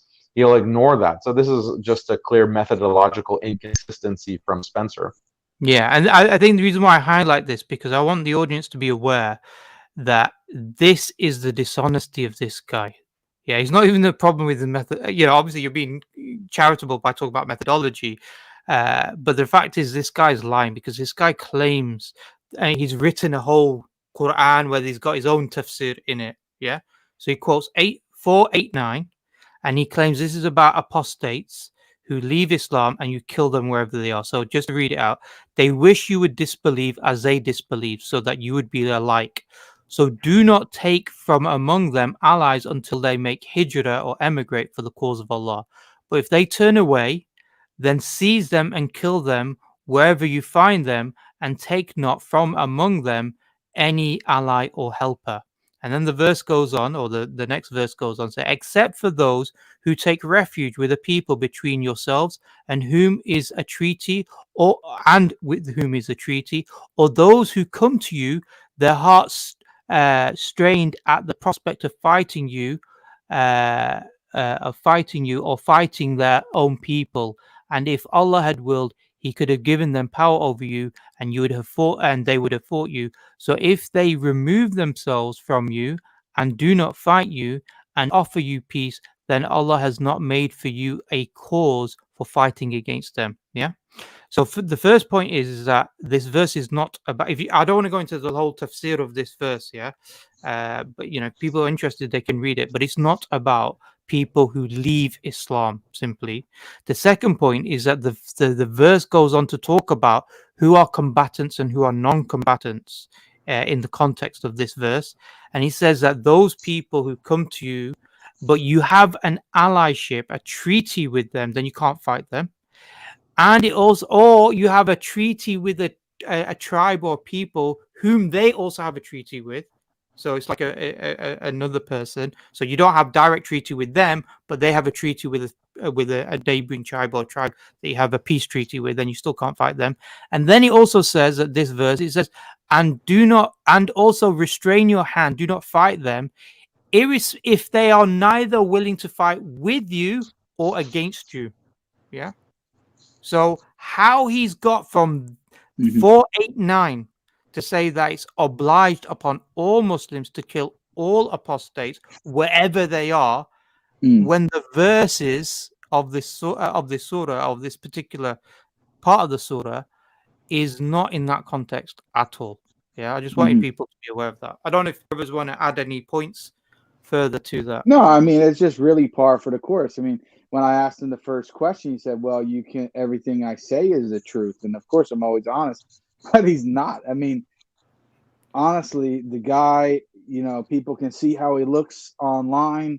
If you're with the guy in person, trust me, it's even worse. If I've ever seen anybody possessed by a jinn, it's definitely Robert Spencer. But yeah, I don't know where you want to go from here, Sharif. Okay, so there's a couple of other points. So I just wanted to highlight that 489 because I think it's really important. And I know the problem is that when you have people like that throw verses out, you have to check them, isn't it? This is the problem. In a live discussion, it's so difficult to fact check these guys, yeah? But 19 minutes 43. The reason why I spent a bit of time on the apostate thing, because a lot of the discussion was around that. So a lot of the that's what they're continuing to go on afterwards. I mean, yeah. So we don't have still crying about that. I mean, I had a whole session on somebody else's channel, crying about it. So, and I just saw now he's still crying about it on Twitter to Patrick Bet David. Which, Right, by right. the way, we do want to get to some of those tweets and what's been happening on Twitter as far as the aftermath, because some of the YouTube audience that's not on Twitter, maybe they don't know, maybe they haven't seen it. So we do want to get to update them on that later, inshallah. But what was the next thing here? Yeah, so Robert Spencer, he claims that only Christianity and not Islam, all people are afforded dignity. Yeah. Oh So yeah, that was silly. this is the thing that you never addressed directly. Yeah. So Mhm. maybe you can explain why you didn't want to address it directly, and maybe the correct interpretation, whether it is true that only Christianity affords humanity dignity and Islam doesn't. Only Yeah, Muslims are given dignity, according to. So I yeah. don't know if we want to play that or just discuss it. No, we can We just just discuss it. discussed. I think Go on. fine. Yeah, Yeah, Yeah, yeah, Daniel. yeah. so there are a So lot the of first things. question was, Like why didn't you address it? that's the thing. Like when you are in a debate, just a normal formal debate. This wasn't even a formal debate, but even a formal debate, you cannot address everything that the other side brings up. It's just impossible, and you'll always get criticized for, oh, why didn't you say this? Why didn't you address this? Even in a formal debate, you can't do that. Now, if it's a podcast discussion, no structure, and you are trying to win over the audience, so you're not going to be overly aggressive and trying to overtalk others, overtalk the host, because Patrick is trying to get through the discussion points and also keep the conversation flowing. He doesn't want one person to just go on this soliloquy and talk for 10 minutes. So you're not going to be able to address all of the opposition side, especially a dishonest opponent like that Murtad or Spencer, who are engaging in gish galloping and machine gun tactics. They want to just bring everything up, all of these issues with Islam, because their whole tactic is, we're going to shock the audience. We're going to put so much out there about how evil Islam is, and then people are just going to be shocked, and we don't have to explain anything. We don't have to go deeper, because that's all we need to do is present how evil Islam is. So in that situation, the only thing that you can really do, like this is what experienced debaters do. Jake does it, Sharif does it, other, brother Abdulrahman does it, is just point out that, okay, you are engaging in machine gun tactics. We have to take things step by step, one at a time. That's the only thing that you can do, is to acknowledge the dishonest tactics of the other side. So when it comes to the actual issue of, does Islam have value human life? Well, of course it does. Of course it does. And this is one of the hadith that we brought up, was the Prophet ﷺ in Sahih Muslim is ordering not to kill women, not to kill children, and not to kill the elderly. That this is a clear hadith that the other side did not want to acknowledge, and we brought it up. Another point that can be made, I wanted to make this point, I didn't get the chance, is that Islam even values the lives of animals. Islam values the lives of animals. So there's hadith, for example, of the one who gave water from the well to a thirsty dog, and because of that action was granted Jannah, for example. Or there's the hadith about the woman who locked up a cat, and the cat starved to death, and because of that action, the woman is going to be punished in hell, because the life of that cat or that dog is valuable. And even within fiqh, within the jurisprudence of Islam, it is haram, it is impermissible to use animals as target practice. Like, oh, you see a bird and you just shoot at it for the sake of target practice, or you see, some other animal, you just shoot at it for target practice. This is impermissible. You cannot do this in Islam. So even the animals like birds and cats and dogs, we have a value for them in Islam. Now, the idea that you can attack and even kill within war contexts males who are of age, who can fight for the enemy. This is, of course, found in Islam, and it's found in every single religion and legal system, is that when you're in war, yeah, those are legitimate targets, men who are of fighting age. And that's the standard that even the liberal West uses in their wars. So to point at that policy within Islam and say that Islam does not value human life, this is a complete distortion and misrepresentation of our religion. So, Jake, just for you as a question specifically, so in terms of Christianity, does Christianity, whether that's in the Old Testament or the New Testament, does it honor, because I think you used the word honor and dignify all human beings? Mm-hmm. Yeah, I'll answer that, but I do want to just comment on the previous question just 1 second, because this comes up a lot. And this is one of the criticisms that, as Daniel said, you'll get in any debate. I just want to reiterate the same thing, that you cannot respond to every comment or objection that the other side says. And in fact, if you do, you're actually doing a disservice to yourself and to the audience. Because if you're trying to make an argument yourself and you're putting forward a particular narrative, you want to have the other side engage with what you're actually saying. And what happens many times is, well, I can ask a question, right? Or I can make an argument, and then the person responds about telling me, their favorite color or favorite day of the week, which was totally irrelevant. I'm just using that as an example. But many times they don't actually respond to what you say.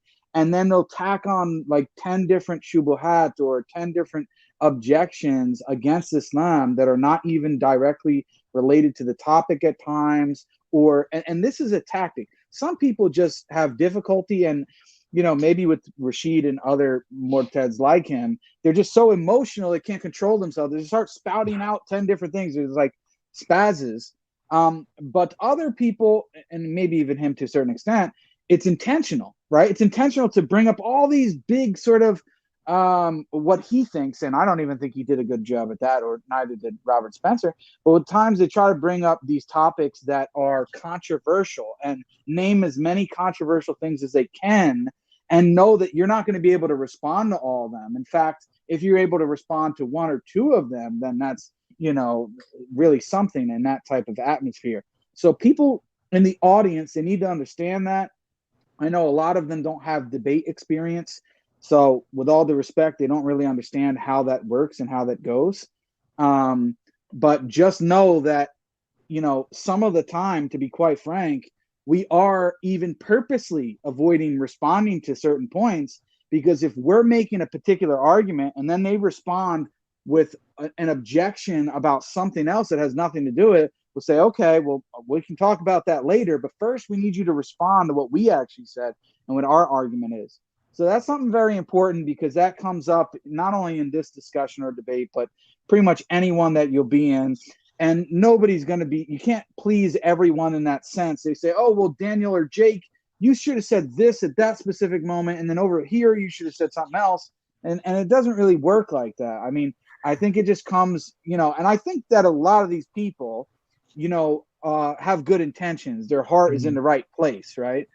Because they see certain objections against Islam and they want them answered. Okay, we understand that. But there's another side of it, which is, with all due respect, they're a bit naive. They don't have really experience debating. They don't understand the complexities of it, and the fact that even though you're aware of what they said and that you do have a ready-made response, you might put that on the back burner because there's something else more important that you want to get to, right? So you have to make these decisions in real time, which is very difficult to say, okay, I'm going to respond to that or I'm not, and I'm going to favor and prioritize this topic that I want to get across and respond to that, right? So that's what you have to do. And like Daniel said, especially when it's an informal debate discussion setting, it's even more difficult because there's less structure, right? But I just wanted to comment on that and reiterate that exactly what Daniel said, because it's something that comes up all the time, and I think it's important for us to stress that it's not like we're not answering these things on purpose because we don't have an answer, or we think that our answer is weak, or we can't respond to them. No, that's not what it is, at least in most cases anyway. And certainly in this debate, there was really nothing that I said, oh wow, what am I going to say next? I mean, I just don't know how to. No, there's You nothing know like that. what it is So, people don't realize, Jake, is that because brothers who come to me and say, "Oh, I think this guy should have done this in a debate and that in a debate," and I'm like, "Bro, man, you've never actually been in a debate. Yeah, you yeah, don't. You exactly. might have had a conversation with a non-Muslim about Islam, but debate where you've got thousands or hundreds of people watching it live." You've got to listen to what the person's saying. You've got to know all the different points that they're saying. You've got to then prioritize what points you want to say in your head. You've got to sort of take that information, yeah, and then present it in a way which comes across as coherent. And sometimes you're going to say, you know what, I'm not going to talk about this one, just complete waste of time. Or you might say, I'm going to talk about it later on. Yeah. So yeah, I reiterate what both you guys have said is that I know what it's like, and so as a result, I'm quite forgiving and recognize the difficulties of being able to engage in these types of discussions in such a high pressured environment as well. So Jake, on the second part of the question in terms of Christianity, does it honor and dignify? Because, and I ask this question because of the whole idea about people who Christianity believes that everybody is born of sin, degraded. Yeah. So, I mean, of course, the way that they typically want to talk about it is everyone is born in the image of God, right? And so, in light of that, every human being has dignity. So, okay, there's that one aspect of it, but then you have the other aspect, which is, well, everyone is also born with a corrupted human nature, right? Because of the doctrine of original sin. So it's kind of like you have these conflicting narratives within Christianity, and depending on which one you emphasize and in which situation, the conversation might be a little bit different. So, and again, I don't want to paint this on all Christian sects, but there is a discussion about, whether or not, for example, babies go to hell because they're born with the sin nature that they inherited from Adam alayhi salam. We don't believe that, of course, but in their understanding. And so if a baby dies, does he go to hell or not because he has this corrupted sin nature? And so there's all these theological quandaries that are related to that doctrine. And so, yeah, I mean, you certainly could make a case that at the very least you have conflicting narratives within Christianity that could cast doubt on exactly what they're trying to claim that Islam lacks, when we have all sorts of texts there, both in the Quran and Sunnah, about the nature of human beings and what God has created us upon and all these kind of things. So yeah, I think at the very least you could say there's some inconsistency there within Christianity, and I don't think you really see that in the Islamic doctrine. Yeah, Jazakallah khair. And I just want to show this particular. I just had to the verse of Quran. Indeed, we honored the children of Adam. It's a very clear verse. So this idea that Islam does not honor, and this is the use the word honor and dignify human beings, then this verse is very clear that Allah subhanahu wa ta'ala did honor and dignify. The words akram or ikrama comes from the word to honor and to single out. So it's very clear. And again, remember, this is a guy, Robert Spencer, who supposedly read the whole Quran numerous times, is an expert on Islam, and he's just giving the facts. He's giving the facts. That's all, people. Yeah. I also wanted to just mention the reason why I talked about 489 is not because I'm denying the fact that there's had upon the murtad, but I'm just explaining the point. Yeah, so alhamdulillah, Jake's brought the verse. Yeah, I just brought it up because some of these people are conspiracy theorists. They just maybe Sharif's doing taqiyya or something. But yeah, the verse is right there. 1770 is very clear, and we have certainly honored the children of Adam and carried them on the land and sea, and provided for them of the good things, and preferred them over much of what we have created with definite preference. Right. So I mean, there's really no question about it. There's plenty of verses of Quran and ahadith we could go to substantiate the status of human beings and how they're honored. But yeah, you were going to continue, I think, Sharif. Yeah, no, I just wanted to mention the point about the 489. The reason why I brought up that verse is not because I'm denying the particular had, But I'm just saying that that verse is not about that, and he was claiming it was.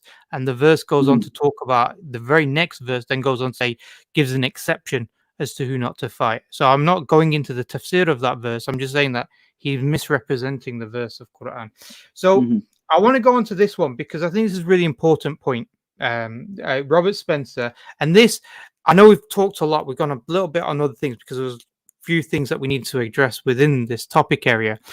But remember the line of argument that Jake had with him and how he started to change his arguments, especially on the issue of apostasy law within the Old Testament, you know, and inherently immoral acts and all these types of things. Yeah. So if we go to 2138,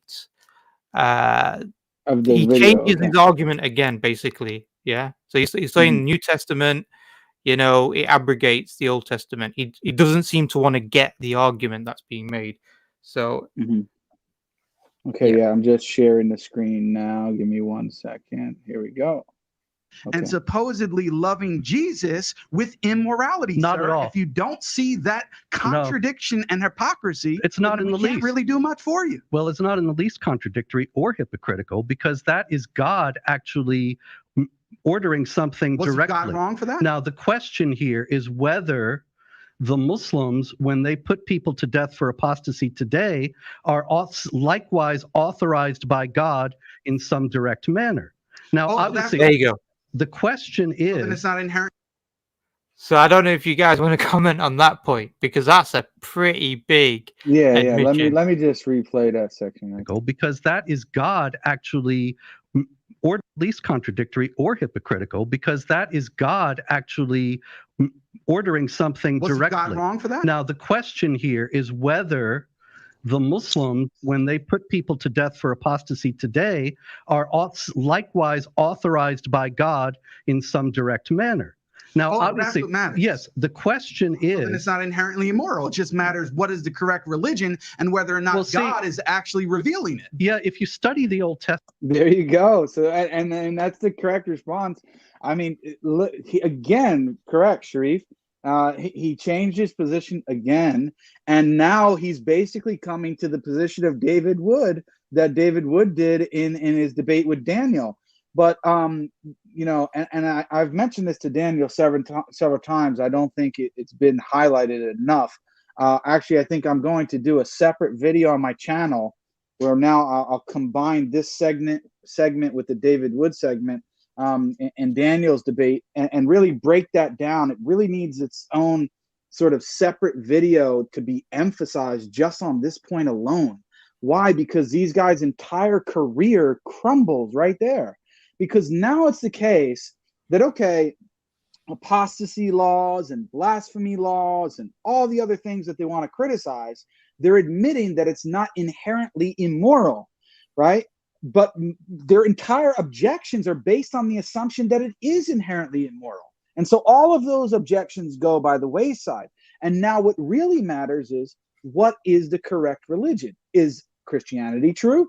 Or is Islam true? Or is Judaism true? Or whatever. Now it's a matter of which religion is true and which of the set of laws that are followed by that religion have been revealed by God.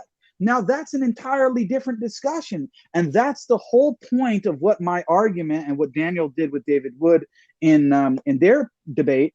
The whole point of what we're doing there is to completely undercut the argument and saying, you guys are bringing garbage. This, if you think this disproves Islam, then likewise it would disprove Christianity. But yet you don't accept that it disproves Christianity. Therefore, get rid of this argument and let's get to the real discussion and real debate, which is which religion is actually true and from God. And when you press them, see, like in this kind of conversation, as you noticed, the response keeps shifting. Once you press them and you get them to this point, you've done your job. You've done everything that you need to do. And that's precisely right, Robert. And we would say, yeah, we agree with you, right? If you can actually prove that God revealed it, right? And this is revelation from God, and this is the correct religion, then we don't have a problem with it. And that's what David said to Daniel in their debate. He said, well, Daniel basically said, well, so you're saying there is really no problem with it. If God revealed it, there's no problem. And he said, yeah, but the difference is that, the people of Israel, they saw God in the cloud, so they knew for sure that God existed and he was the God of Israel and all these miracles and yada, yada, yada.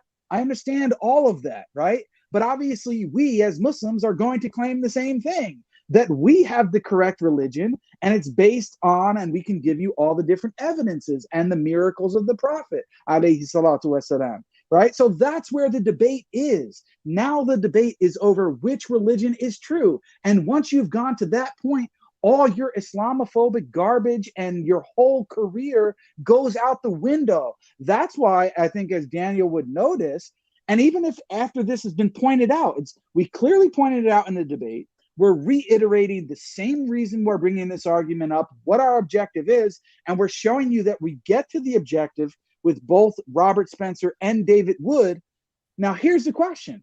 Are they going to abandon their arguments and then move on to the more substantive issues, or are they going to keep using these garbage arguments? The reality is, David Wood hasn't changed his tune. I mean, Daniel could correct me if I'm wrong, but he's still putting forward the same thing. So at that point, we can no longer attribute it to ignorance. It's complete and utter dishonesty. Yeah, I think that they can't really move on to other arguments, especially those who are more inclined to a Protestant perspective. They really can't move on to other arguments because what do they really have to argue with Islam? Like, they're not going to win in a theology argument. They're just not. Like, how are you going to really establish that the Trinity is more compelling than Tawheed? That's really not going to work in 9 out of 10 cases, like in terms of debate, unless you have like a very skilled Christian going against a completely ignorant Muslim. You're not going to win that debate on Tawheed versus Trinity. What other area? Preservation of revelation, like preservation of scripture. You're not going to win that debate. Like, many of these Christian apologists will acknowledge that the Bible has been distorted and that there has been changes. At the ending of the Gospel of Mark, for example, or the Johannine comma, all of these kinds of changes that have been accepted by even mainstream Christian apologists of major changes to the scripture. Compare that to the Quran. You're not going to win that debate because non-Muslim academics are acknowledging that the Quran has been preserved. Yeah, you'll have variations in the qira'at, but Muslims have preserved those variations and have been, aware of of variations through the tradition of transmitting the qira'at, the different modes of recitation. So if you can't win on theology, you can't win on preservation, then how about morality? That seems to be the area that will have the best time against Muslims because we'll constantly appeal to these liberal values and we'll show that Christianity is so much more liberal and secular and feminist and pro-LGBT than Islam. And that's the way that we can win these debates and appeal to Western audiences on our YouTube channels and get donations on Patreon.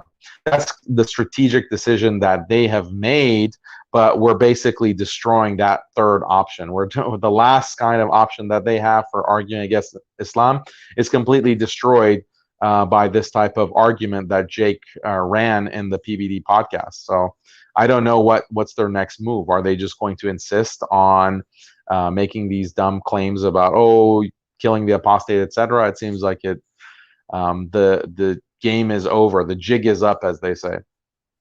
Yeah. And Sharif, I think there's a bunch of just want to note there's a bunch of super chats that we're gonna have to read out. I think I've shown some. I was going to say. Did you show the most recent one? No, not the most recent. We'll do that inshallah. But I was going to mention, Daniel, just at the beginning of our review, you talked about how when you and Jake raised contentions against Christianity, you didn't raise moral contentions, you raised a belief. And here is Robert Spencer saying, well, actually, it's not the moral contention that I have. It's the fact that your belief is incorrect. But he's leading on the moral contention and I think you guys made the correct point, and you made it throughout the debate, which is that these guys are liberal secularists. They're not Christians. They're not traditional Christians. They're attacking Islam from that particular basis. Yeah. So I'll just quickly read. I think this is the last one I think we've had for the super Okay, chat. yeah. Mhm. So I think it's a good question as well to the brothers. Interested to know, Jazakallah khair as well for the super chat. Really appreciate that. Interested to know from brothers Jake and Daniel if PBD mentioned to have a follow-up podcast with you both. Hope that it's the case. I can see this growing a lot of traction considering his following. Islam is and will become their only solution. Jazakallah khair for that. So I don't know if you want to answer that really quickly. If you had any, if there is any potential follow-up discussions with Patrick. I think there's potential follow-up discussions. He mentioned, and he was very clear about it, that he saw this as sort of, I think, the icebreaker or the beginning of these types of podcasts that he has on his channel, because he's hosted other things, but more so in a political, on the political sphere, not as much in the religious sphere. This, I think, and Daniel could correct me if I'm wrong, but I think this is the first debate or discussion of its kind on his channel. So I think he saw this as like, his foot into the door into this world. And he's planning on having more. He's definitely, and he said this on Twitter afterwards as well, he's planning on having more of these types of discussions in the future. Whether or not he'll bring on somebody like me or Daniel directly, I know that he definitely wants to have on, and we hope that he'll bring on Brother Muhammad Hijab and Ali Dawa and some of the other brothers. But I'll speak for myself. I definitely would be willing to go back on, and I'm pretty sure Daniel would as well. So yeah, we look forward to those discussions. What I think is important, and I hope that Patrick and other podcasts, other big mainstream podcasts could take away is there's a lot of potential for very interesting, entertaining, impactful, thought-provoking conversations if you bring in traditional Muslims and traditional Muslims who are on, in this space of really cutting-edge Islamic apologetics and debate. So rather than bring in some standard cookie cutter imam who has experience going on mainstream media and will just talk about, oh yes, Islam means peace and Islam is about mercy, as opposed to, bringing on the same old people that are so boring. No one cares about your PR managed talking points. Bring on, Sharif, bring on Abdulrahman, bring on, Jake, bring on Tap, bring on these types of online YouTubers, Islamic apologists, and they have a lot to say that non-Muslim audiences would love to hear and would be interested to engage with a different kind of thought. And when it comes to someone like Joe Rogan's popularity is that, in my assessment, maybe you guys differ, but he was willing to bring on people for these long form discussions, people who are pretty much unknown, mostly unknown. Obviously, you'd have celebrities and politicians come on as well, but the fan base of Joe Rogan was built on, this is someone who is questioning like the moon landing. This is someone who is saying that the earth is flat or whatever. And that type of individual is very interesting. Like, even if I don't ultimately agree with what they're saying, it's still great to hear them out. And those are the types of people that won't be on the mainstream media. So that's, I think, how Joe Rogan built his worldwide popularity.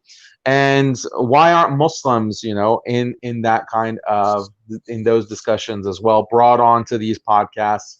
That maybe is an opportunity that they're realizing now. I think that the video, the roundtable discussion is doing very well on the PBD podcast channel. It's already, after a couple of days, approaching 1 million views. It's doing a lot better. It's doing better than the Tom Brady interview. He has a video on Tom Brady, interviewing Tom Brady. We're beating Tom Brady, so you can just imagine. And I'm a Jets fan, so people don't get that, but Tom Brady has beaten my team for his whole career, so finally I got one over on the guy. I mean, he retired, but still, I'll take the victory. Yeah, mashallah. So hopefully they're realizing that here is some untapped potential. We need to bring more Islamic apologists who are, not the mainstream cookie cutter, compassionate imam. I'll go ahead and use the term. Hopefully they're realizing that, and there's plenty of opportunity. So Muslims, I think that's with TAP, this has been always your motto, is that you're not catering your material, your content just to Muslims. Like, obviously you're speaking the language of Islam, you're citing Quran and Hadith, and that's fine, but any non-Muslim can tune in and watch your podcast and benefit and understand and be provoked and think more deeply about epistemology, ontology, transcendental argument for God, etc. That's, I think that this class, this group is primed to be on these types of platforms. And Muhammad Hijab, of course, all of these kinds of Muslim apologists that we see who have done so much hard work developing quality content, quality arguments. We're just poised, basically, to break out into the mainstream and have that kind of impact. It's just in the hands of Allah. If Allah wants to use us for that purpose, alhamdulillah. If Allah wants to replace us and bring someone who's better, alhamdulillah for everything. But that's the way that I read the situation. I don't know if you guys share that. No, I think you're right in terms of, I think what's happened. I remember after 9/11, there was a lot of fear amongst the Muslim community. Islam was now in the mainstream. It wasn't before. Now you speak to somebody who maybe in their 20s, they don't remember the fact that Islam was hardly ever mentioned on mainstream news, and topics like Sharia or Khilafah was never mentioned on mainstream news. And after 9/11, that completely changed. And what happened was there was a section of Muslims who were quite traditional originally. They tried to appeal to the liberal, secular, particularly those on the left, because they were anti-war. And so they started to massage the Islamic message. And then that resulted in various very strange positions that they held. An example of this is a person I don't think maybe you guys know, Osama Hassan. Have you heard of him, Daniel? Yeah, you've heard of him. Yeah. So he was he was a guy who translated Al-Albani's The Prophet's Prayer, if I remember correctly. He was considered one of these top Salafi Imam type personalities. And yet he went down a liberal secular path because he was trying to appease it. What I've seen, particularly, and this is what really stood out for me with the PDB discussion, was how, one, uncompromising you brothers were, and secondly, how the post reaction to that from non-Muslims as well as Muslims has been so overwhelmingly supportive of it. It's like 15 years ago, these types of discussions about apostasy was like, it just sort of ended the discussion for Muslims. Like, Muslims couldn't really respond to that type of discussion. But now we're in a situation where Muslims are responding to it, and non-Muslims are saying, yeah, you got a point, actually. You're being principled. We don't want to go down that liberal left wokish culture anyway. So, there's a new reality. But I want to just quickly move on as well, because there was a discussion later on which talked about are there any... Sorry to interrupt you. Sorry to interrupt, Sharif. Well, I actually have to go very soon. My dad is waiting for me, so sorry. I have to...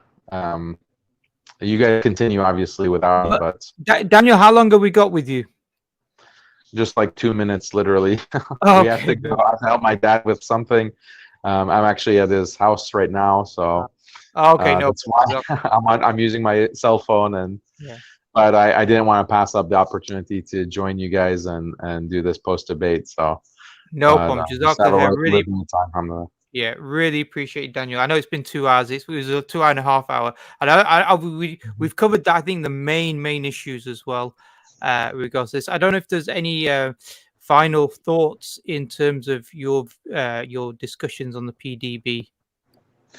Yeah, I mean, overall, alhamdulillah, I think it went very well, just through the fadl of Allah.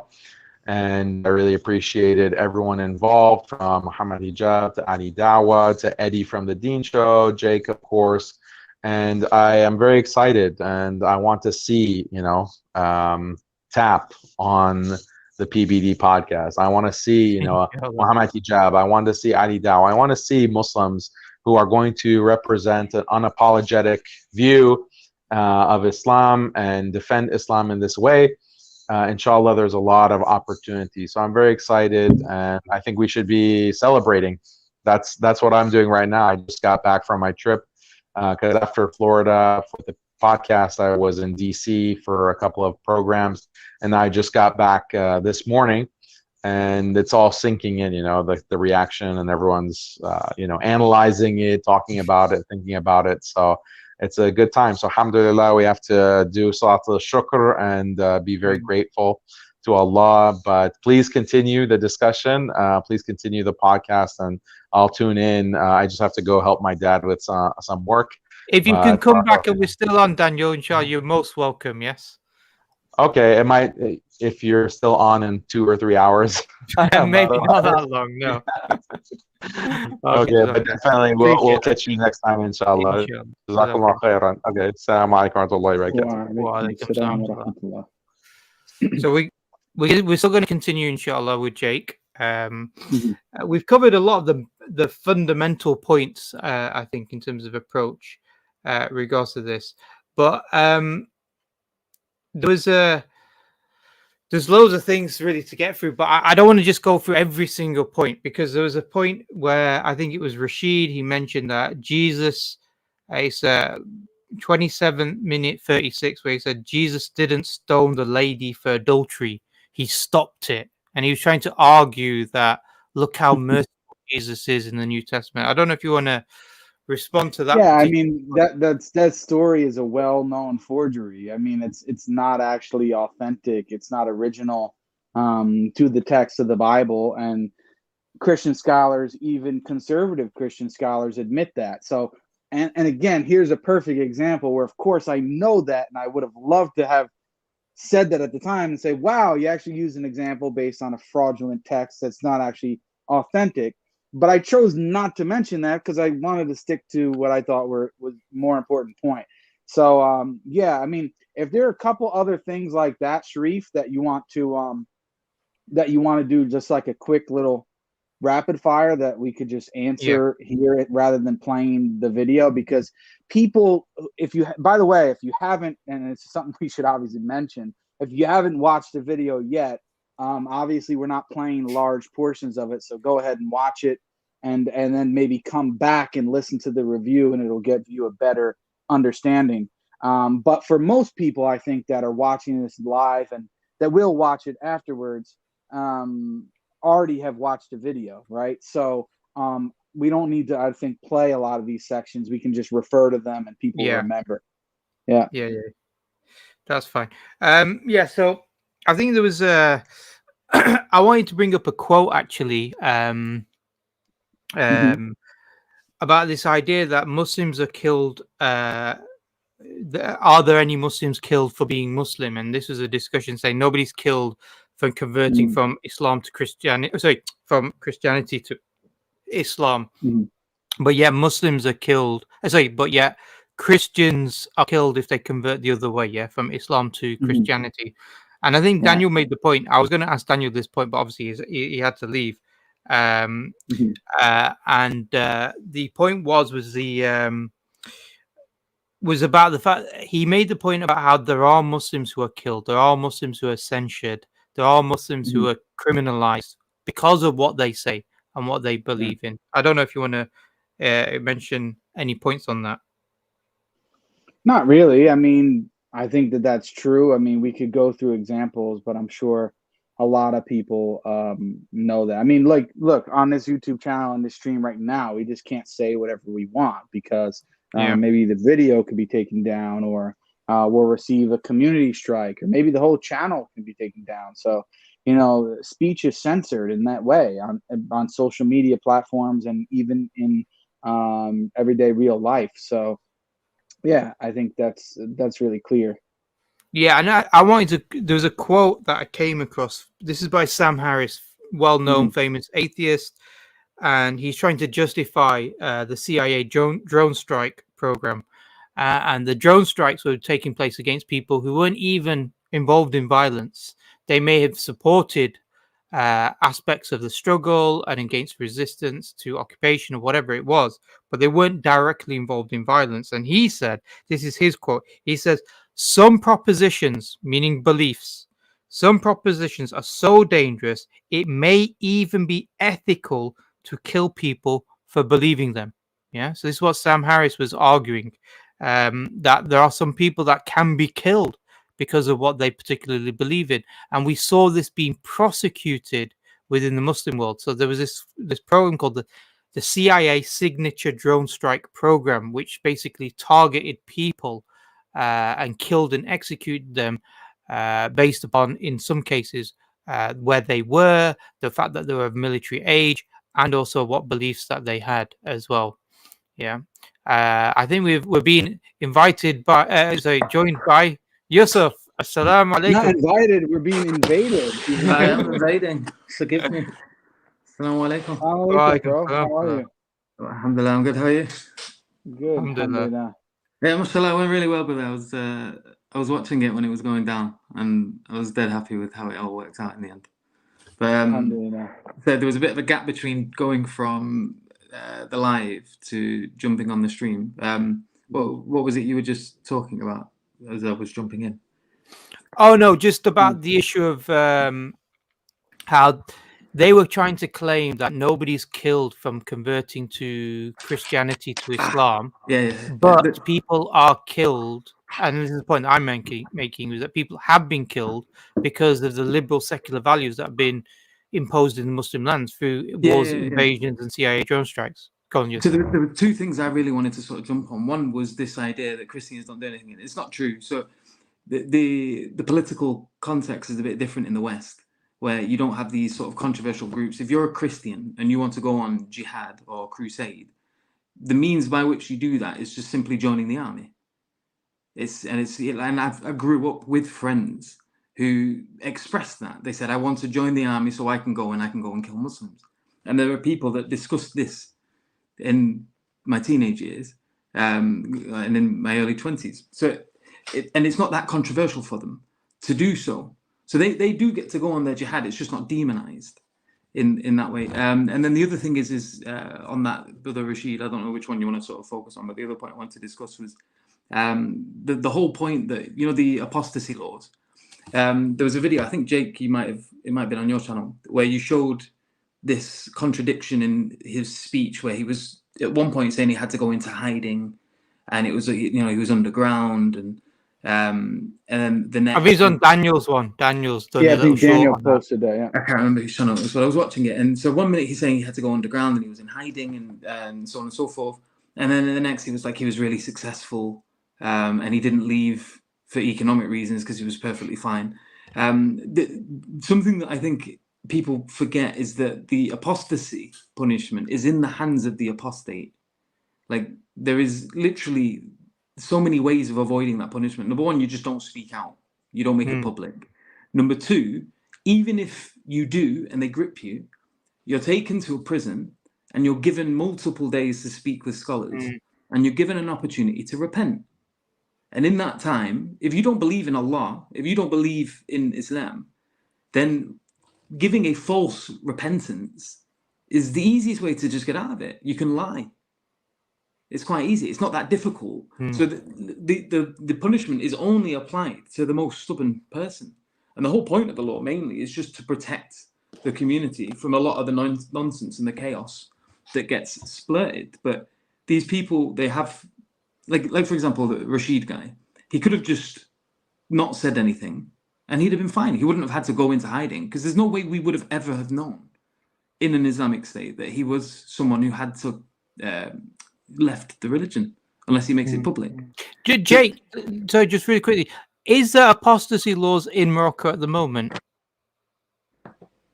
I don't know. I don't think there's a death penalty for apostasy in Morocco. Yeah. So I he don't know didn't. if there's maybe a penalty, but I don't think it's death. I'm not sure actually. Yeah. So Yusuf, you still got, yeah. So, 100%. The I think with Rashid is he was. I know it's very hard for Jake and Daniel to sort of criticize this guy, say this guy's a bit of a fraud, but he did come across as a bit of a fraud. He didn't come across as somebody sincere and honest and clear No, about, it didn't. you It was know. frustrating to listen to him because, like, you have talked about this a few times, but his shotgun tactic. Like, there was one point, and I really liked the gentleman that was hosting it, but there was a moment where it's like, come on, like, this guy's, you're letting him talk way too much without interruption. Where there was a point where he made, like, I don't know, like 10 points, one after the other, uninterrupted, and he was just shifting from one topic to the next, to the next, to the next, and he was doing it. He wasn't even covering each point substantially. He was just sort of like giving very vague overviews of each of these controversial subjects. And like you said, it's just not possible to get into all of these, and you've got to be very careful that you don't take the bite, because you end up just wasting so much time talking about a load of nonsense. So yeah, I appreciate that. But the good thing about like the way that he, in one sense, the good thing about the way that he did it is that most of the audience, whether Muslim or otherwise, Yeah, didn't really take it seriously. They were just like, this guy just seems like an emotional wreck. He's just listing off these things erratically. And the first thing I said when we left, and I was talking to Daniel, and I was like, look, here's my like very brief summary. Rashid seemed like he was going to cry from the moment he opened his mouth until he finished. Okay, he just sounded like a whining baby the whole time. And Robert was just totally unprepared and, just got destroyed. And Patrick, I thought, was pretty fair throughout, the actual host. And what do you know? I just go to the comment section on YouTube, and pretty much that's a summary of what happened. One of them were okay, the Muslims destroyed these guys. Rashid was a whining baby, and Robert got destroyed, and Patrick was fair. Like, that's like the simplest overall summary of the whole thing. And that's why we didn't waste too much time following down these rabbit trails and red herrings, because I could tell most people watching and think this guy seems like he's a bit, they're not gonna. But we got the opportunity now to go and address some of these issues. So on another point that was mentioned, I can't remember if it's Robert Spencer that mentioned it or Rashid, but he says Jesus never ordered to kill anyone. Jake? I mean, that's kind of what my whole argument was showing. Like, you see in the Old Testament, Jesus is God. He's clearly ordering these things as far as being revealed and commanded in the Old Testament. It's just a simple argument where he clearly did. So I don't know where they get this understanding. And then, like you have even in the Old Testament with the book of Revelation, Jesus comes back and he's going to kill everybody in a very brutal manner in the way that it's depicted in Revelation. So it's like you have it on both sides. This is going to happen. Jesus coming back at the end times, and Jesus, even before he was on earth, he was ordering this stuff. So I don't know where they get this idea from. But there is this group of Christians as well that just don't seem to get the critique at all. They're like, oh, but Jesus came and he changed everything. It's like, we know, like, that's not the point. The point is that you believe Jesus authored it. And if he authored it, you're saying at some point he authored something which you consider to be absolutely apprehensible. But if he's the author of the Old Testament, because they keep going on about why are they hanging on the Old Testament? Why are they hanging on the Old Testament? Well, because you say Jesus authored that. So if Jesus authored it, you think this is something abhorrent, you have to admit that at some point in time, whether the fact that he changed it concedes to the fact that there was something there to be changed in the first place. And this just goes over the heads of so many Christians. And you can see it, like in a lot of the sort of responses, is they hone in on the fact that these things have changed. It's like, yeah, but, and then as you mentioned, Jake, at the end of times, he's going to come back and he's going to be violent again. So what's the issue here? Like, it's not about violence in and of itself. It's about who's commanding it. and whether or not they are legislated in order to be able to do so, and whether or not it's fair or just. Because it's who has the authority. Exactly, and half of these people probably are completely behind the wars in Iraq, or a lot of the wars that go on where the West are invading countries preemptively, not defensively, preemptively. And they don't have a problem with it because they see it as a justified war because it's an attack against a particular enemy that they consider to be demonic or whatever it is that they tend to sort of incline towards. But I think it's quite a simple point, and anyone who's sincere and watching that can pick it up. And for the life of me, I can't get why there is this subcategory of people that just do not cotton on to the whole point of the critique, the fact that Jesus at some point commanded this, and you think it's abhorrent, so therefore you think Jesus commanded something abhorrent. It's quite simple. It's not that difficult. Yeah, I think that probably a large proportion get it, but they're just looking for a cheap way or an easy way to escape from it. Jesus never ordered to kill anyone. We've answered that point. There was constantly being mentioned this point, or not constantly, but it was mentioned significantly by them about this idea that Muslims kill non-Muslims simply for criticizing the Prophet, peace be upon him. Charlie Hebdo criticized the Prophet sallallahu.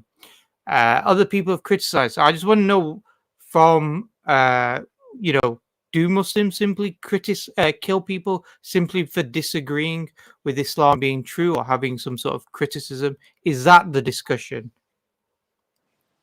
Jake? No, obviously not, right? The blasphemy laws and what are in place regarding the Prophet alayhi salatu wasalam or Allah subhanahu wa ta'ala, it has nothing to do with just saying, well, I'm a Christian, and so okay, I don't believe in Islam. No, of course not. There are plenty. The Islamic civilization has thrived alongside the people of the book, living alongside the Jews and the Christians, right? So it's not a problem. We have simply, okay, we're not buying into what you guys are selling. We don't believe Islam is true. No, okay, no problem. It's not as if we just kill you because you don't believe in the same thing. No, that's not the point. The point is when you're going out and you are doing things like Charlie Hebdo did, like all these kind of people, and we're not saying that he should have been killed in that way, but the point is it's about publicly blaspheming against the Prophet, peace be upon him, saying terrible things, mocking him, mocking Allah subhanahu wa ta'ala. These kind of things, that's what is at issue. It's not an issue of you simply being a citizen and not believing in Islam. And the fact that they don't get this and they have this idea of, vigilantism. Oh, my neighbor's a Christian, or a Jew, so I'm just going to go to his house and kill him because he doesn't believe the Quran is true. No, it's not like that. Yeah. Yusuf. I was just going to say, there's good evidences for that as well, because usually they'll say, "Oh no, you're just making reference." They'll do the whole the Mecca versus the Medinan period, and they'll try to hone in on that and say, "Oh well, in the Meccan period they didn't have power, in the Medina period they did, and therefore that's why blah blah blah blah." But there's quite clear evidences that isn't the case, because we've got hadith where the Prophet Muhammad ﷺ is fighting, and there are disbelievers fighting with the Muslims, and the believers were complaining because some of the disbelievers got a share of the booty, and Muhammad ﷺ was reassuring them, you have a better share of the reward in the hereafter. We know obviously when they went into Mecca, they conquered it. And this was after the verses that obviously people keep bringing up about and kill the disbelievers wherever you find them.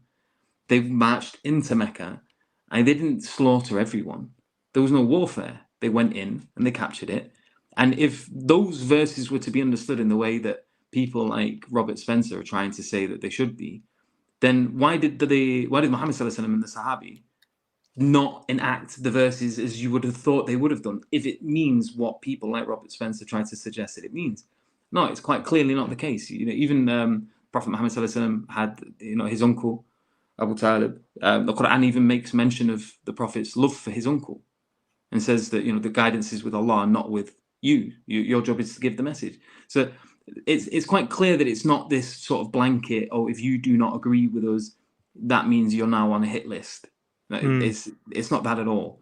And like I say, like people, they're just too quick to make this into some sort of oversimplified black and white subject. There's many examples in Islamic history. For example, there was an atheist who was debating against Abu Hanifa, and he was announcing his atheism and that nobody could debate him, and Abu Hanifa debated him. And there was an example of a debate between As-Sirafi and Al-Mata in the courtyard of the Khalifa in Baghdad at the time. But the point here is that insults is considered something slightly different. So even in the West, and this is a point that maybe could be used as a reference point, but Der Stürmer, have you heard of Der Stürmer? Julius Streicher. Der Stürmer was a magazine, political magazine, that was used to produce satirical cartoons in the 1930s, and they focused heavily upon the Jews, depicting them as rats and all types of things. And the guy who was the editor, his Julius Streicher, who was part of the Nazi Party as well, he was convicted after World War II for being an accessory to crimes against humanity, and he was executed by hanging. And his crime was because he was engaged in these types of insults and derogatory, dehumanizing cartoons and depictions against the Jews. So this is one clear example. And what we see in regards to Charlie Hebdo, and obviously we don't agree in terms of the wisdom and anything like that in terms of people doing what they did. But what Charlie Hebdo was doing was they were doing the exact same thing. They were dehumanizing the Muslim and Islam and those figures that Muslims obviously mold their character by, which is the Prophet sallallahu alaihi wasallam, dehumanizing Muslims as a way to justify the types of racist, prejudicial attitudes against Muslims, which are also used to justify wars in the Muslim world as well. Yeah, and keep in mind of the death tolls in these things as well. So if you think of how many civilians, innocent civilians, we're talking here in the hundreds of thousands that occurred in places like Syria, Iraq, these kind of places.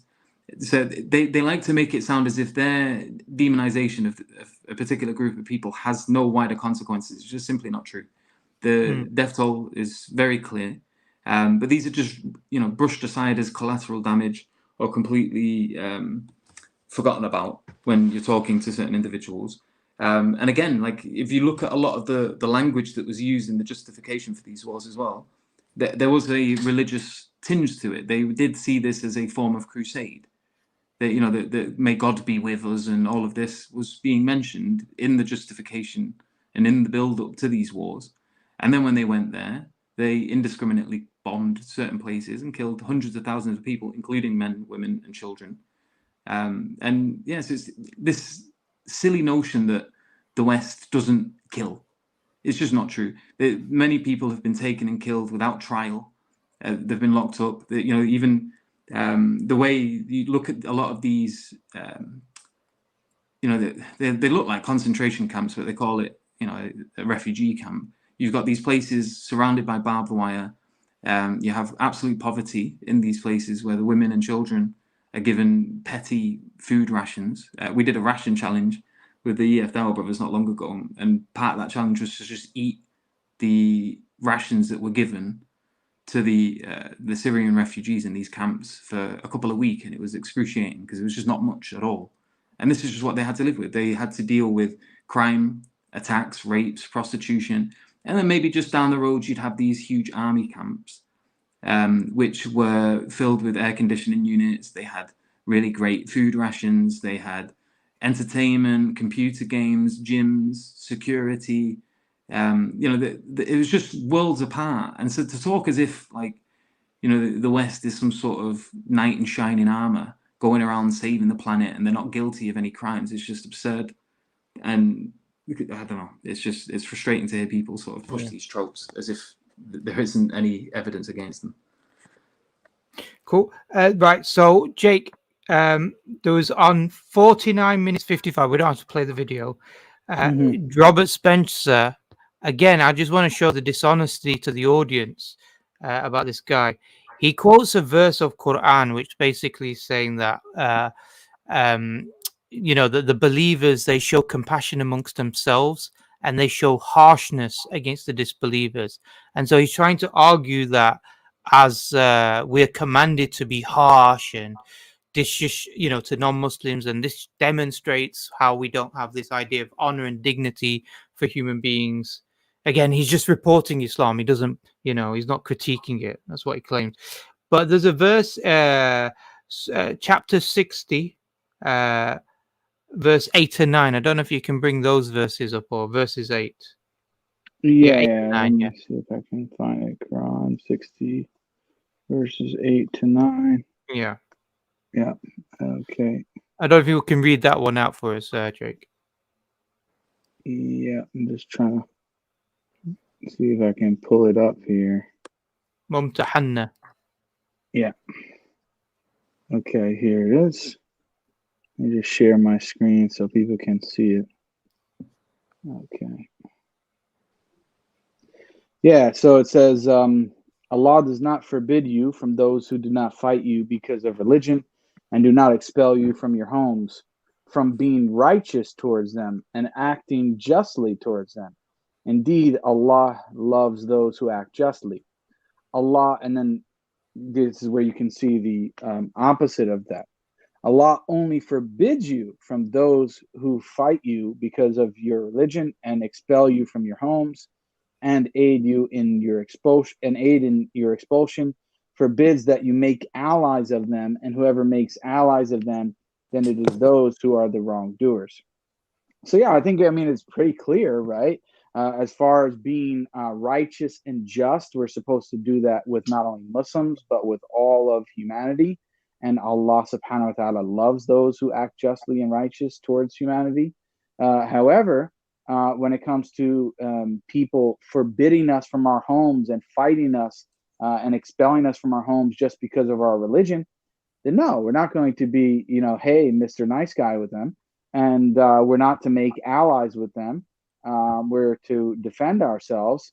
And whoever makes allies with those people, they're the wrongdoers. So I think it's very clear. I think these are principles that even, the common person would accept. And so, yeah, it is dishonesty on Robert's part. Yeah. But just like with the hadith that they quoted about where the Prophet alayhi salatu wasalam was talking about, what if somebody dies in the invasion of a place, women and children, in a night raid, in a night raid. And as I pointed out, just read the next hadith in the same chapter, sir. And they don't want to do that because they know they're just abjectly dishonest, right?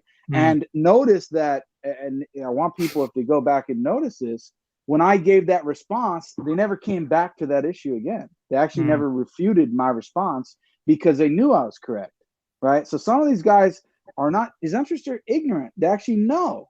Yeah. But they're so dishonest, they don't want to read the next hadith to give it any context. It's the same thing with the Quran. Yeah, there's a huge difference as well, because you mentioned the verses about in the Old Testament that the Jews were commanded intentionally.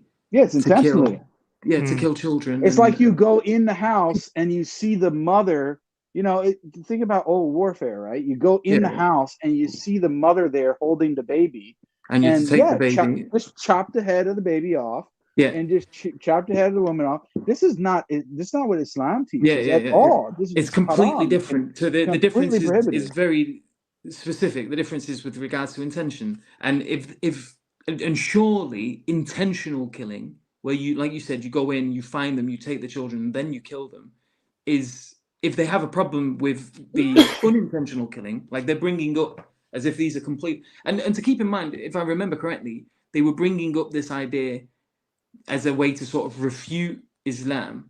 And then you pointed out, they were trying to refute me because I made the claim when I was refuting their position. At the same time, I said nothing like what's in this Bible verse is found anywhere in Quran and Sunnah. And then you have that moment where Rashid is like, no, not in the Quran and Sunnah. It's not. It's in the Sunnah. And then he tried to bring that as a refutation of me. And my response was, no, they're different, sir. One is an intentional killing of infants, and one is not. One is unintentional, right? As innocent bystanders, they got harmed. And I said, of course, we don't intentionally, and we don't want that to happen. But if it happened unintentionally, right, is not the same thing as God saying, yeah, actually go into the house, and when you see the baby there in the little crib, just kill him. No, of course not. I wonder what their answer would be as well to like justify, because they're behind a lot of they back these wars in the Muslim lands. I've heard Robert Spencer like talk about these in a positive way, I think. He's tried to, in the debate, to be fair, he tried to claim that he was always against the war in Afghanistan and Iraq. He has but been. I don't think he was. That's what he said, but I don't have. It'd be good to double check that. But I would like to hear what their responses would be to the collateral damage that occurred in the Muslim lands in their attempts to democratize it. Yeah, and you know what it is? The issue is that it's not just in terms of the collateral damage. There was deliberate action. So, for example, in World War II, there was a quid pro quo in which they would target civilian centers like Berlin, like Munich, just like the Nazis would target Manchester with Dresden carpet bombing. So the idea is you just attack a whole civilian population. And then obviously Nagasaki and Hiroshima were clear targets of civilian cities that were they're going to kill. It's not like it's not unintentionally. You are intentionally killing civilian populations. And they picked those particular places as well because of the high density of the population, because they wanted to cripple it as much as possible. So it wasn't like that was. It wasn't like there was people there. Whoopsie daisy. No, this was a whole part of the conversation building up to the dropping of the nukes. They knew that it was there. It wasn't just a case of collateral damage. They wanted to cripple the country at the knees and to do the worst possible thing that they could do to the country. And that was on the back of them, if I remember correctly as well, that was on the back of them. They were already discussing surrendering. Am I wrong there? Who's that? Sorry. No. I think what it was, Japan would have probably have surrendered or were in retreat, but they wanted to prove a point. And I think that America was trying to announce itself as a military power in the world. And so they wanted to show to the world that they had this bomb that nobody could deal with. And then later on during Cold War, what happened was there was this numbering system that they had. So Washington, New York. If you target New York, we target Moscow. If you target London, we'll target this communist city. So there was this idea that they used to have a numbering system to say, if they target this particular city, we'll target an equivalent city for the Soviet Union during the Cold War. So this idea that they did not have this deliberate targeting of civilians within Western liberal secular capitalist philosophy and ideology. And by the way, a lot of this was supported by the Christian right in America. The Cold War, they thought that they were on God's side. So this also extends to them. So this is clearly, they didn't have a problem with targeting Christians. So actually targeting civilians in a warfare. They didn't have, nobody talks about why were civilians targeted during, carpet bombing raids in World War II. Nobody talks about this. So it's just seen as part of war. So the whole criticism is just a faux criticism. It's not a real criticism in regards to this. Yeah. I want to mention another point, which is just By on the this way, point, bro, we got a lot of super chats. So I think we should just read them out really quickly. Okay, go They on. probably bring up some of these points that you want to go through anyway, Sharif. Yeah. So we haven't got much more longer. Some of them are just to read real quick. Okay. Hamid says, first time Jake can have a victory over TB12. Go. Okay. Yeah, I already said that. Thank you. Samson, awesome work on the PBD platform and new Muslim U.S. champs. May Allah multiply the blessings and knowledge for these brothers. Jazakallah. Okay, watermelon salesman. Dan and Jake are a great team. I hope we see them together in future debates. Yeah, maybe, inshallah, that would be good.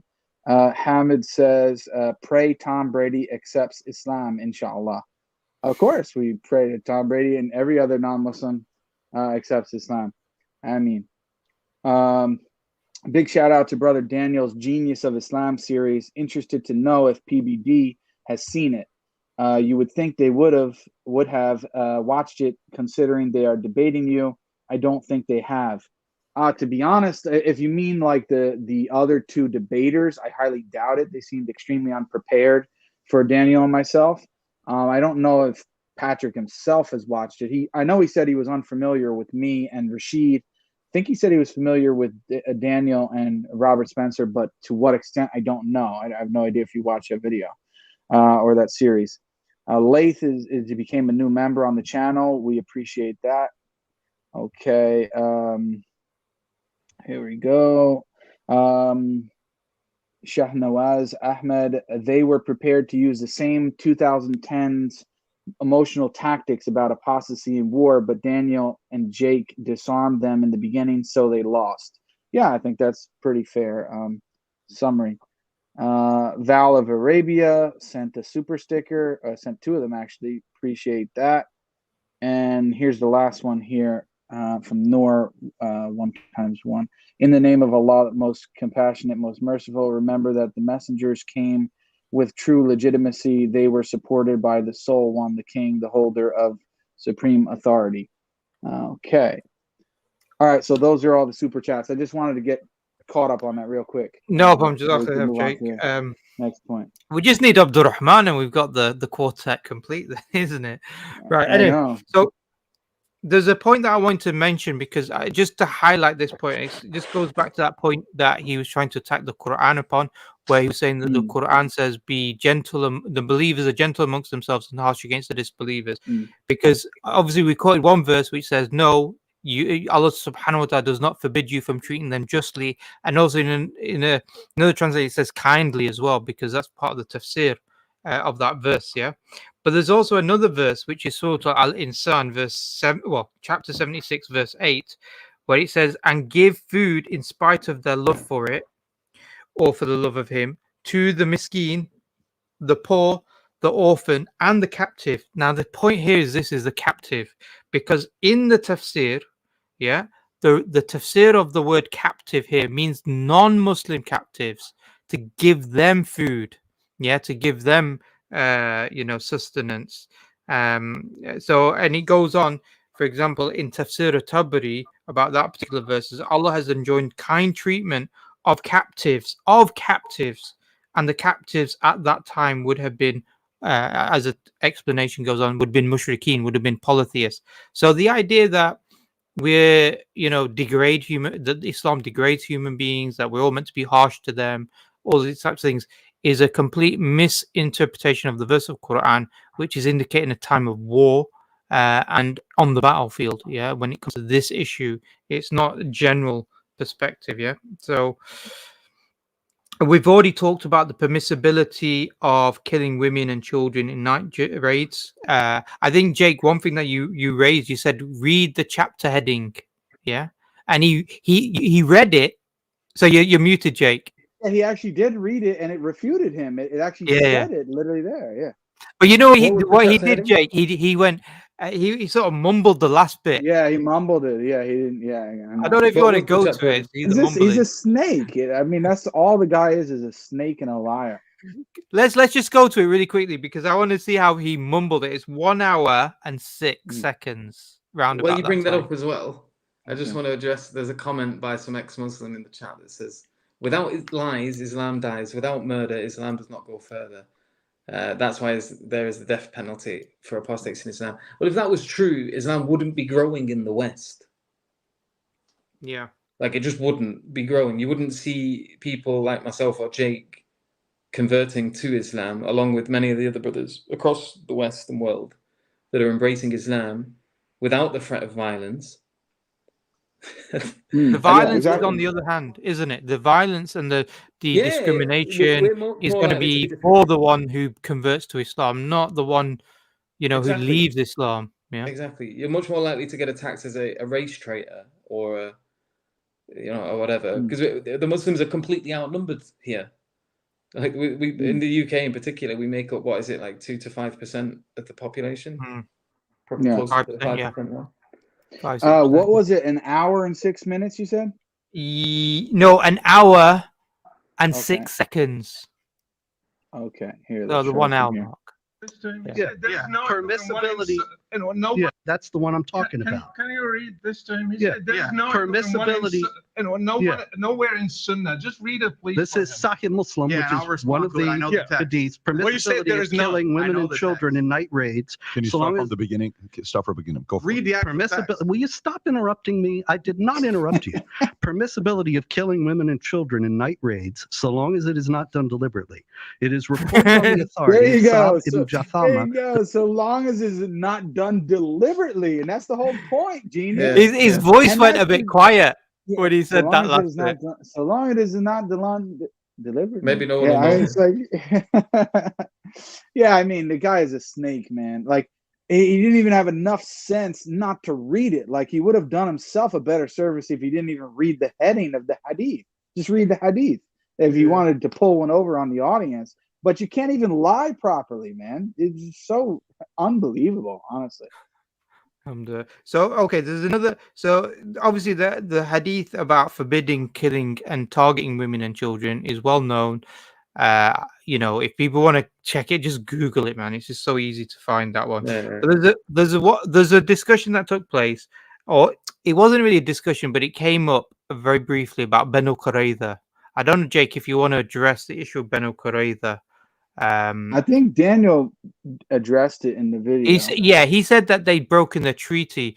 But Mhm. one thing about Banu Qurayza is that the actual verdict given by Sa'd ibn Mu'adh, so radiyallahu anhu, so not only did they break a treaty against a war that was trying to wipe out the Muslims from Medina, so they were facing a siege from the outside, and they had betrayal from the inside by Banu Qurayza. And the intent of this 10,000 strong army was to wipe out Muslims from Medina if they broke through. So when the Confederates they left, and Banu Qurayza were left, and they had to now fight alone against the Muslims. When they were defeated, the Banu Qurayza they asked for Sa'd ibn Mu'adh to be the arbiter. Yeah, the one to make the judgment against them. Yeah, they said, we've had good dealings with him. He knows our scriptures, etc., etc. We want him.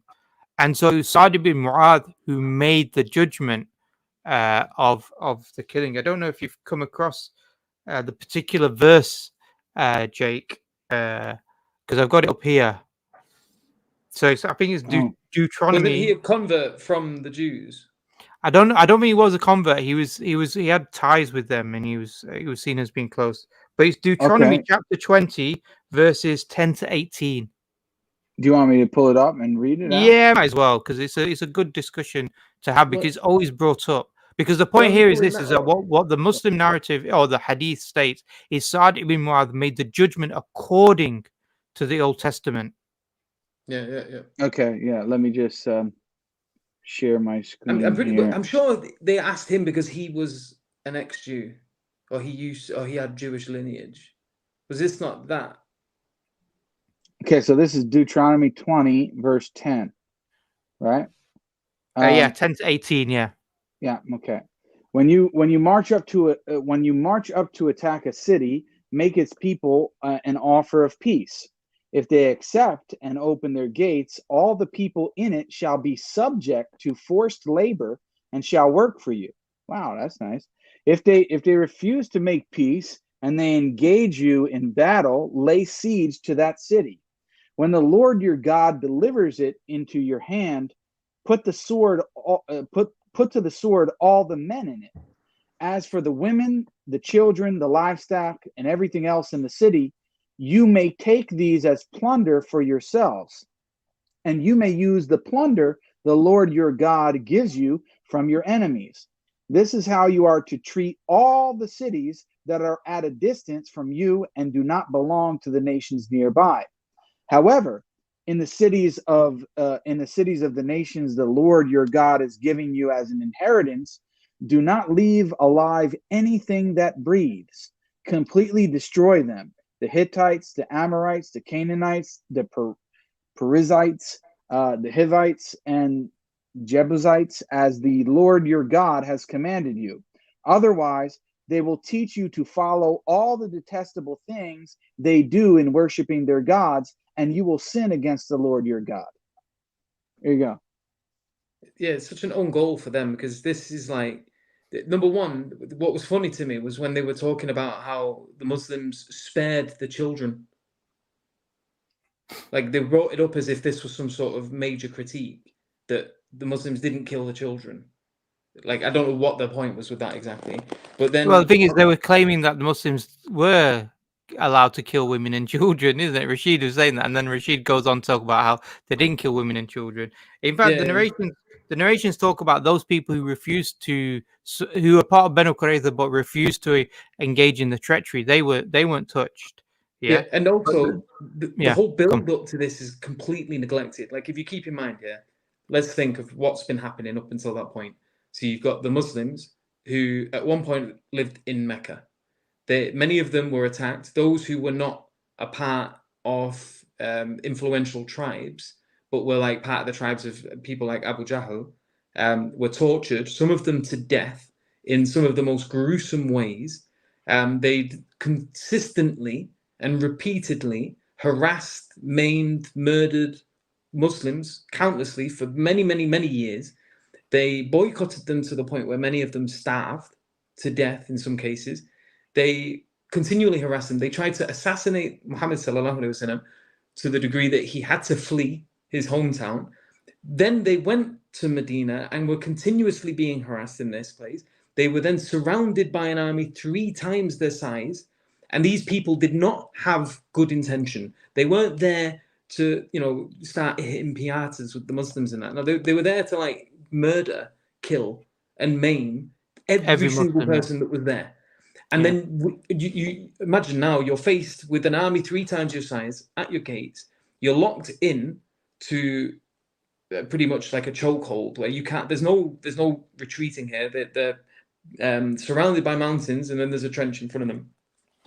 And the disbelievers are there. They're outnumbering. They plan on killing, and then a group of people within your own community start plotting with these evil people to give them an advantage when they already have lots of advantages. You're stuck. You're in this particular place. You're surrounded. They outnumber you 3 to 1, if not more.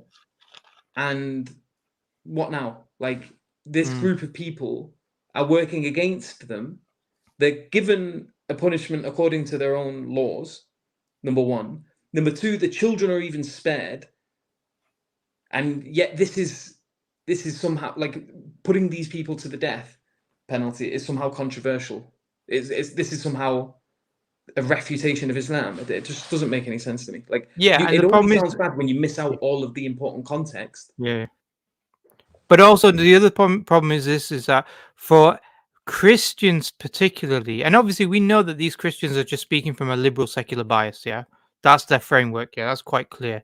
But for Christians to attack the judgment of Banu Qurayza, when the judgment of Banu Qurayza was itself based upon the Old Testament, that's the whole point. That's what Sa'd ibn Mu'adh did. He based it. He said, we'll base it upon the Old Testament. And by the way, there was 2 potential judgments, either as the Old Testament says, kill everything that breathes, or the other one, which was to kill the basically the men, what's known as men of military age.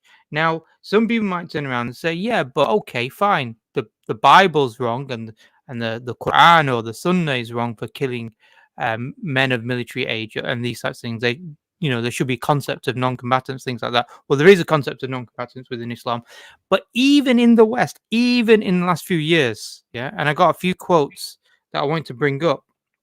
It's very clear that the concept of men at military age still exists, means that they are legitimate targets. For example, Colin Powell, when he was talking about Vietnam War, which took place in the 60s and 70s, and he says, I recall a phrase we used in the field, M-A-M, MAM, which basically the M-A-M stands for military-aged male, If a helicopter spotted a peasant in black pajamas who looked remotely suspicious, a possible MAM, military-aged man, The pilot would circle and fire in front of him.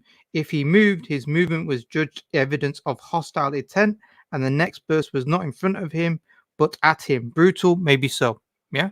So he's saying that this concept of, because this is the point with regards to this, the context as well, is that the people of the men of a tribe were seen as part of the military of that tribe. They were men, military aged men. That's the point. So they were part of the combatants of that tribe who'd betrayed the Prophet ﷺ and were trying to fight against the Muslims. And even, like I said, that was in Vietnam.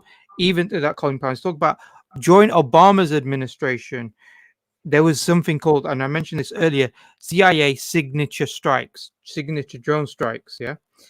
And many of them, as the New York Times says, passage described Obama's, he says, was against unnamed individuals, yeah, people who were not, known, but they were seen as men, so military-aged men, MAM, in an active zone, meaning in a zone where it's not under the occupation of the coalition forces. And the New York Times goes on to mention, it goes, it in effect counts all military-age males in a strike zone as combatants, according to several administration officials. Is what the New York Times was saying. Unless there is explicit intelligence posthumously, meaning after they killed them, proving them innocent. So they're assumed to be guilty and of military-aged males, and therefore they are legitimate targets. Counterterrorism officials insist this approach is one of simple logic. People in an area of known terrorist activity or found with a top Al-Qaeda operative are probably up to no good. So this is the assumption. You're in an area which is not under occupation.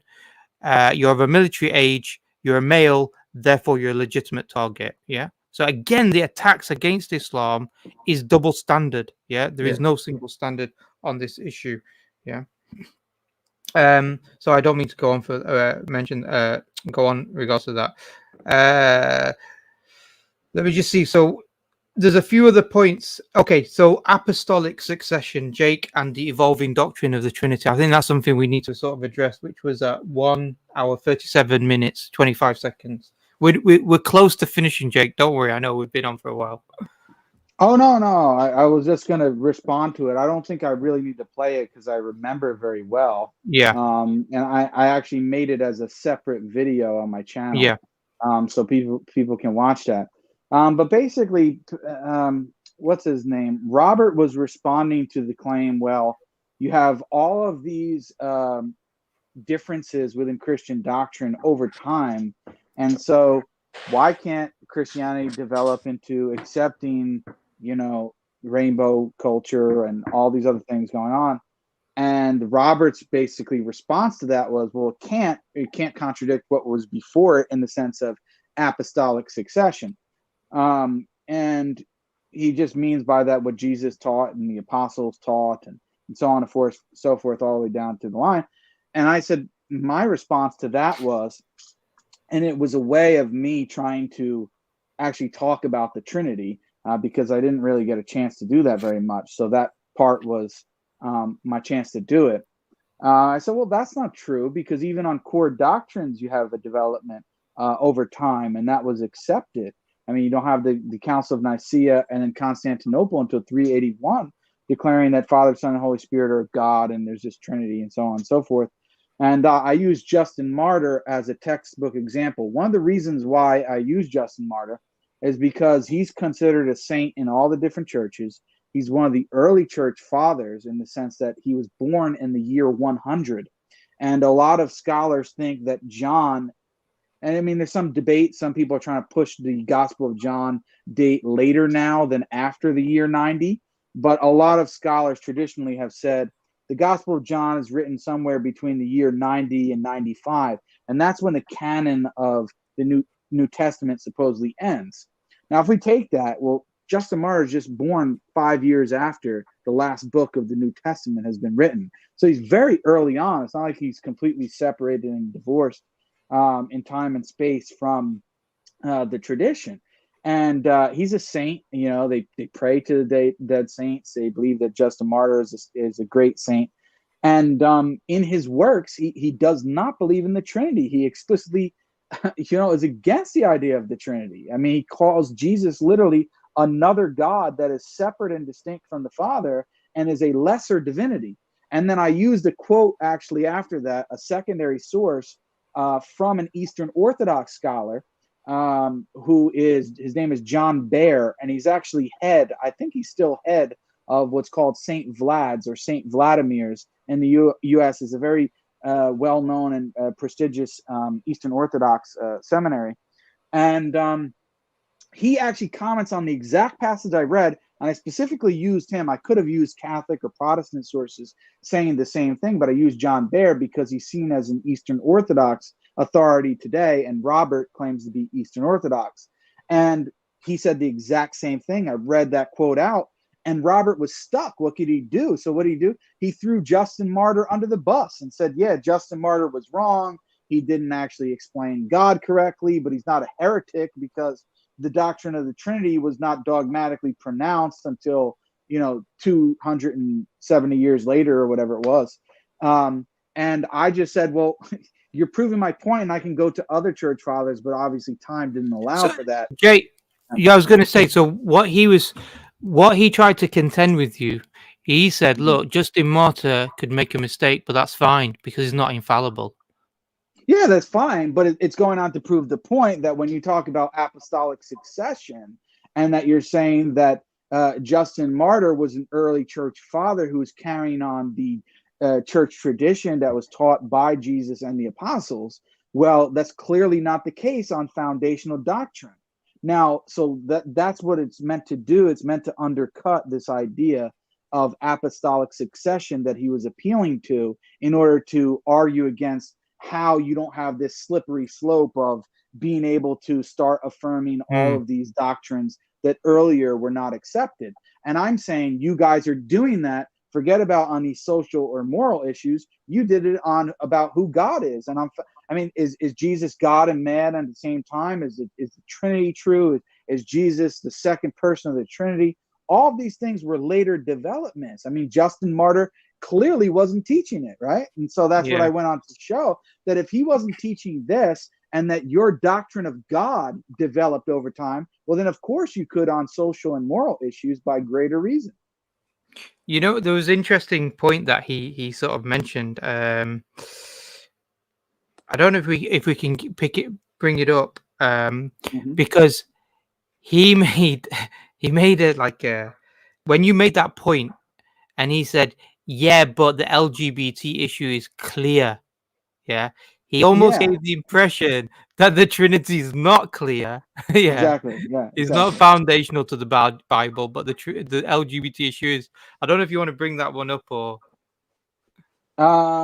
If you have the timestamp. Yeah. All right, the timestamp is where is it? I've got it here.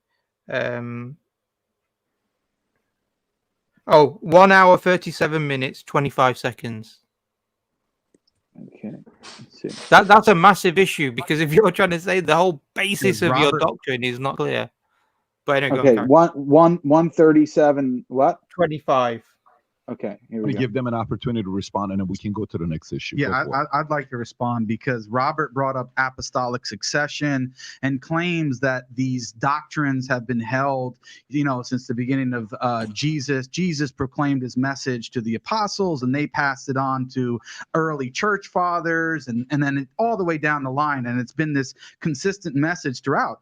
But on very core doctrines, which Daniel and I would actually like to spend more time on what he called the 95%, which is actually monotheism. Unfortunately, we believe that Christians, Trinitarian Christians, are representing a veiled form of polytheism.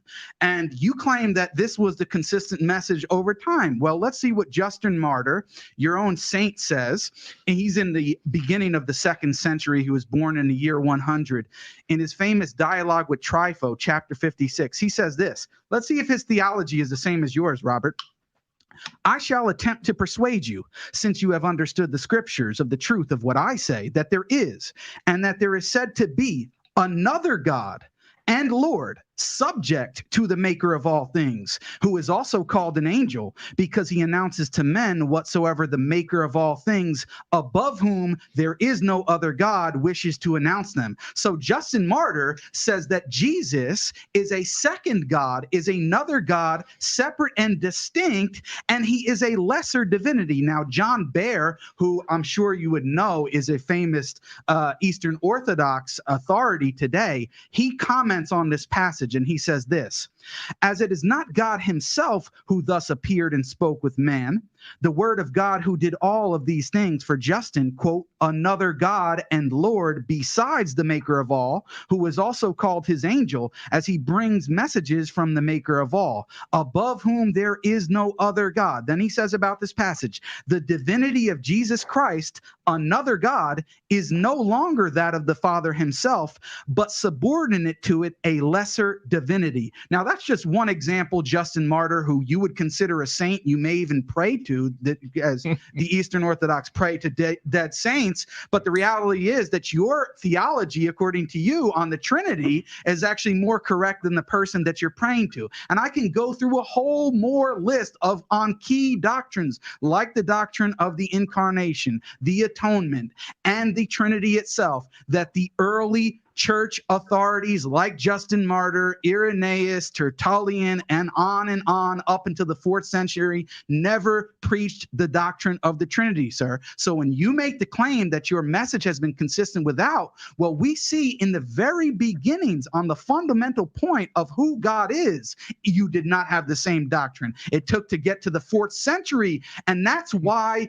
Christianity, because at its very beginning was very comfortable with development. Oh, who is God? Is a man God? Is he God and man at the same time? So if you can have those sorts of developments, of course you can have developments about how laws are applied and whether or not we should be celebrating LGBTQ and all of that. That's your history, sir. Not at all. Actually, no.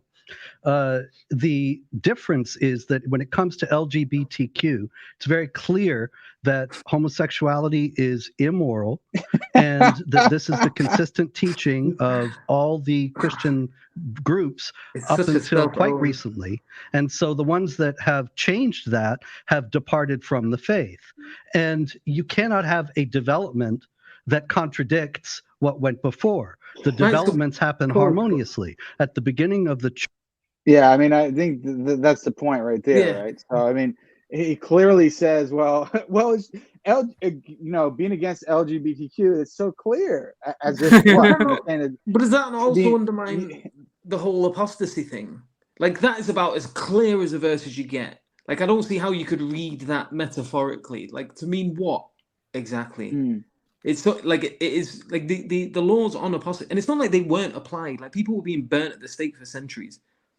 So when 2,000 years later they happen to get it right, but for the other however many centuries within Christian history, the killing of apostates was just. But on this point, Yusuf, Jake's making the point, which is that look, there's this development of Christian doctrine. It shows there's no consistency and clarity about the Christian doctrine.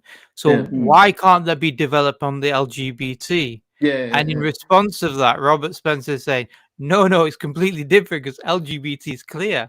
But the Trinity as if the Trinity is not clear. Yeah. There's a super chat that's been sent to you, Jake. Can you, questions to you anyway, can you reply to Ignatius of Antioch? According to Robert the Liar, he did believe in the Robert. I thought that was a saint then, Robert the Liar. Right. I think if he was ever going to be considered for sainthood, that has been revoked now. He's off the ballot now. I think I like Thingy's nickname for him as well, Sneaky Bobby. Sneaky Bobby. Sneaky Bobby. Bobby. Benjamin. Yeah. So Robert the Light. So he did believe in the Trinity before Nicaea. So I don't know if you want to respond to that point about Ignatius of Antioch. He did not believe in the Trinity before Nicaea, but that would require a separate video where I can pull up his texts. And there's another issue with Ignatius. It's well known. It's not something anybody can just Google it. it's well known that many letters of Ignatius have not only been fabricated, but even the ones that they think were originally authentic, there's been a lot of tampering with them, a lot of assertions and inserted into the text. And there's an entire field of scholarship just around the letters of Ignatius, trying to figure out which ones are authentic, which ones are not, even the letters that are authentic, which parts of them are authentic, which ones not. And scholarship is divided on that issue. But even keeping that aside, I may do a separate video on my channel where I go through some of those issues in more detail and explain how, no, he actually was not a Trinitarian. But yeah, that's going to require another video, inshallah. Okay, we've actually skipped over one point, which I think up to you, Jake, if you want to cover it in terms of showing the video clip. But you know how we were talking about how Robert Spencer's evolving, changing argument on the issue of apostasy in the Old Testament. So there's one which was on 58 minutes 29 seconds, where Robert Spencer's claiming, and here he doesn't say he believes it's fables and whatever, he throws it out as like a possible interpretation. Yeah, it's a possible interpretation. So claim that some Christians that these verses from the Old Testament either never happened or that they were just fables. I don't know if you want to bring that one up. Yeah. Let's see. 58:29, is it? Yeah, 58:29. Okay, here we go. Reason to cover up that fact that these passages have caused difficulty for Jews and Christians. Yeah, it's causing you difficulty here. Throughout history. And some people would say, actually, these things never happened at all. That they were they were fables designed to teach. Do you believe that they were fables designed to teach that? And notice I was saying, do you believe that? Because he said some people, because I wanted it to be even clear. I didn't want him to have an out, which he's trying to have an out now. But the fact that he's even throwing it out as a possible interpretation, as if, well, you can be a Christian and genuinely hold that, oh, these are just stories and these are just fables and it's not actually history. These things didn't actually happen, right? That's a heretical position in and of itself, just throwing it out there as a sort of possibility. That would be like me saying, somebody asked me in terms of evolution, right? And they start pressing me about evolution and asking me about the origin of humans. And I just say, yeah, well, there are some Muslims who said that, maybe the story of Adam alayhi salam and Eve, maybe some Muslims have said that those are just fables and that they didn't actually happen. And then when I'm asked, as I'm saying that, do you believe they're fables? Do you believe that they're not historical? And I don't answer, it looks very bad on you, sir, at the very least. Not just that as well. What's really interesting? The Quran pretty much addresses and preempts him as well. So if you go to Surah 16, chapter 24, Allah Azza wa Jal says in the Quran, and when it is said to them, what has your Lord revealed? They say, ancient fables. And it's like, you can't make this up. Like, and it's not, this is a guy who's apparently even made his own translation of the Quran. And he's giving, like, he should be aware of these sort of responses that the Quran gives as well. And yet he still finds himself like repeating these things. And the Quran is like directly addressing these types of people where they just throw their own scriptures under the bus, like the things that they consider to be revealed by God just become something that they can just dismiss all of a sudden. So I'm not sure what he's talking about here. I think it may be the issue of criticizing people being killed for the sake of their beliefs. And how can you then criticize China and India? I think I'll answer that. But before we answer that, the Robert Spencer thing. So what I noticed, and correct me if I'm wrong, Jake, but the first question you asked me was inherent. Is there an inherent immorality? Yeah. Is it inherently immoral? And he goes, I don't know. Yeah, then you picked up on that. Then he said, yes, it is inherently immoral. Yeah. Then he says, then you said, well, what about the Old Testament? Then he's like arguing, well, we've got the New Testament now, so it's abrogated. Then you point out that it doesn't solve the problem. So then he says, well, it's from God. How do I know that yours is from Exactly. God? Exactly. Yeah. And then, In other now words, basically, then he's saying the implication of that is that it's not immoral. It's fine as long as God revealed it, right? Yeah, Yeah. which That's basic. also addresses this question now as well, because that's the whole point. Like, you've got to remember what's going on in the discussion. Jake isn't bringing these things up about like China and India as a refutation of anything. They're bringing these things up as an apparent refutation of Islam, and he's pointing out to them, you don't really think this is an inherent problem, so therefore it's not a defeater for the Islamic position. Exactly. Like, Right. if you think this thing is a means by which you can determine the truthfulness of any given ideology, and X ideology has this thing in it, therefore it is false, then you're undermining your own position. And he's making it clear that they don't really believe this, that they're hanging on it because it is a controversial issue, and that it gets people's emotions going, and they know that it's a rhetorical ploy, basically. It's not grounded in anything logical. It's not like a logical refutation. It's that they simply hope that they can hoodwink the audience into thinking, oh, this law is barbaric, this law is ancient, blah blah blah blah. Then when it's present in their own religion. So we're not saying that this is a refutation of anything. It's a rebuttal to an attempted attack on Islamic theology, and therefore it's incorrect. So when it comes to us complaining, for example, about what's going on in India, etc., we're talking about that in terms of like the notion of justice. And what's important here is what's true. Is Chinese atheistic communism / capitalism combo true? And are they justified in what they are doing?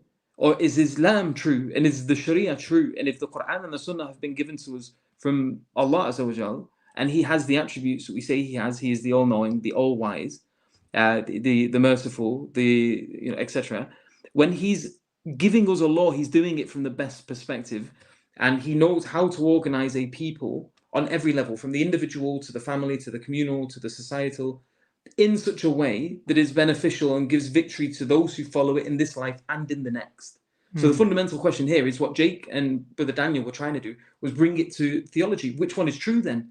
Because that was what it boiled down to, was that it depends on if it was given to them by God or not.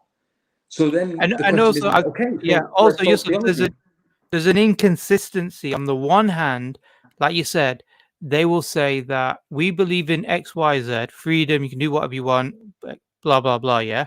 And then on the other hand, they will, like I said, the CIA signature drone strike program, targeting people of military-aged males. They will engage in locking up people based upon their beliefs. They'll cancel them off social media, all of these types of things.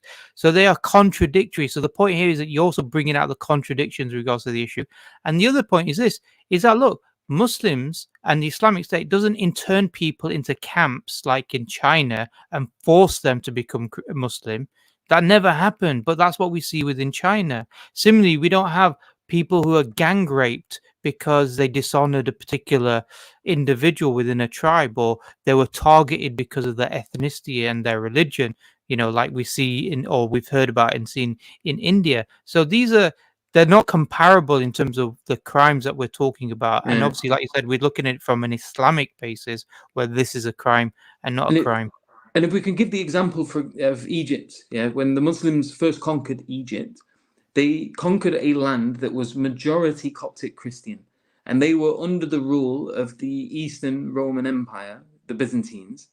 And the Byzantines, they're all Christian, but the Byzantines subjected the Coptics to a certain amount of discrimination because they considered their strain of Christianity to be heretical. So they couldn't practice the religion the way they wanted to practice it. Now, when the Muslims came, they offered them dhimmi, which was to say, listen, we can be the rulers here. You pay us a tax, which they were paying to the Byzantines anyway. However, when you pay us the tax, this exempts you from having to fight in wars, number one. Number two, we'll fight and protect you from your oppressors, which are your quote-unquote fellow Christians, the Eastern Roman Empire, the Byzantines. Will allow you to practice your religion as you see fit within the confines of your own communities. And they saw the Muslims as liberators from oppressors, from their brother Christians that were not allowing them to practice Christianity the way that they thought that they could do, on the basis of these controversies of the development of Christian theology, as Jake was talking about before. So, like, we've got clear evidence, and this was in the early stages. This would have been with the first 3 generations when they were going into Egypt and they were conquering it. And the people that were being conquered did not see themselves as victims. They saw the Muslims as liberators. And this is quite clear in the historical record. And so, yeah, I just wanted to sort of throw that No, in no, there as well. Jazakallah, man. It's important. The only final point, there was a few other any points that I was going to raise, but I was going to raise it when Daniel was here. Like, for example, why do Muslims move to Christian nations?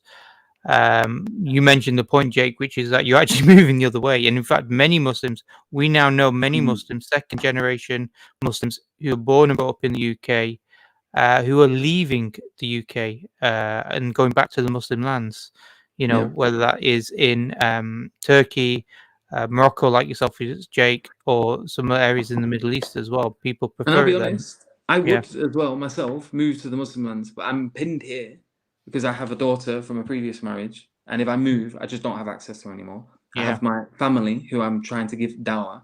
And by the way, I was born and raised here. So, like, I've got connections all over the place and I'm doing work here. I want to help people and the people that I know come to Islam. And I'm going to be much more effective at doing that here in the UK, my place of birth, than I would do elsewhere. So that's another thing. It's like people act as if, number one, it's dead easy, but to just sort of leave these connections behind. But they are important. And no, it's massive. And look, the thing is that the impression that was trying to be given by Rashid and Robert Spencer was that Muslims hate the Muslim world because of Islam. They hate Islam and they're running desperate for freedom. And that's just literally not the case.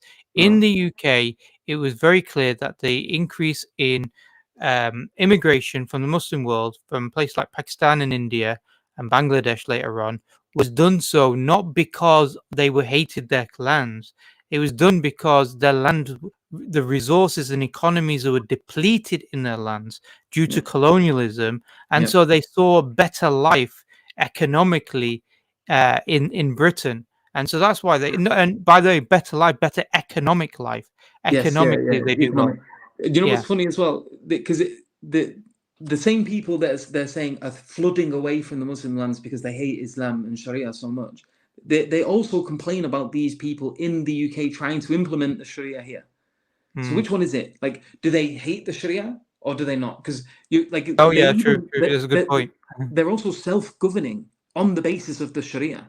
Yeah. And this is what they're complaining about. That you go to these Muslim communities and they're segregating the men and the women. They're praying. They're building these mosques. They're building the Sharia here. They've got their little mobs and stuff, and they're like, the whole idea of the trope that they put forward of the sort of the Muslim invaders of the UK does not paint the they're running away from Sharia and then trying to apply it. Which one is it? And it's, what it reminds me of? It's the same, when you have those people like, oh, these immigrants are coming here, they're taking our jobs, and they're all on benefits. It's like, which one is it? Are they working and paying taxes? Or are they all on benefits? All on welfare? They seem to be doing both, according to these guys. They're claiming benefits and they're tax-paying citizens stealing all the jobs. So it's like, there's just it's a confused emotional argument. It's got no basis. Yeah, it's got no basis at all, because my family, and I'm second generation. I was born and brought up in the UK, but all of my first generation parents and all my uncles, that first generation, they all came here for economic reasons, had nothing to do with the lifestyle that they were used to back in their own countries. And the reason why they left was because when Britain colonized India, prior to its colonization, India was producing 26% of the world's GDP. Afterwards, it was producing less than 3% of the world's GDP. So there's a huge amounts of wealth that was taken out, and the deindustrialization process that took place in places like India and places like Bengal region. So, they impoverished the nation and then needed labor force after World War II because they reduced the labor force. And so they wanted the people from the Commonwealth. Yeah. So Jake, do you want to talk about some of the tweets now?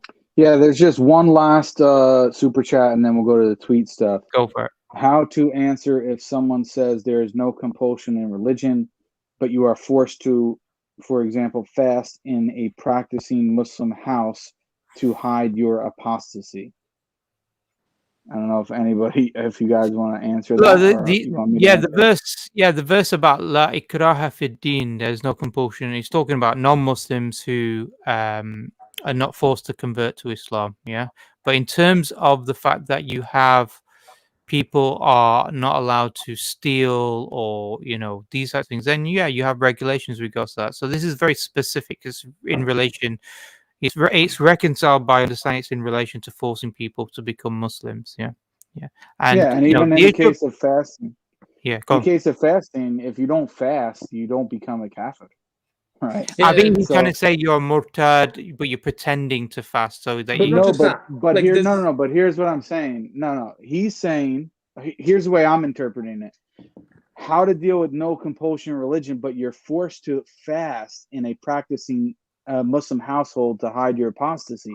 And I'm saying, technically speaking, you wouldn't be, because even if you were an apostate who didn't believe in Islam and you didn't fast, maybe your practicing Muslim household would not be happy, but you could just say, I'm lazy, or you could pass it off as you're sinning, but not by not fasting. But they wouldn't assume necessarily that, he's not fasting for Ramadan, so he's an apostate. You could still hold the position and do, basically lie and say that, no, I'm a Muslim, but I'm just not fasting. It doesn't really work. That example. And not only that, it's not that hard to eat privately. Like I grew up as a non-Muslim with Muslim friends, and not only did they eat during Ramadan, and their parents were none the wiser, but they would also drink. They would also go out. They committed zina. There was Muslims doing all sorts of stuff very easily. Like to go on as if like during Ramadan, mum and dad are just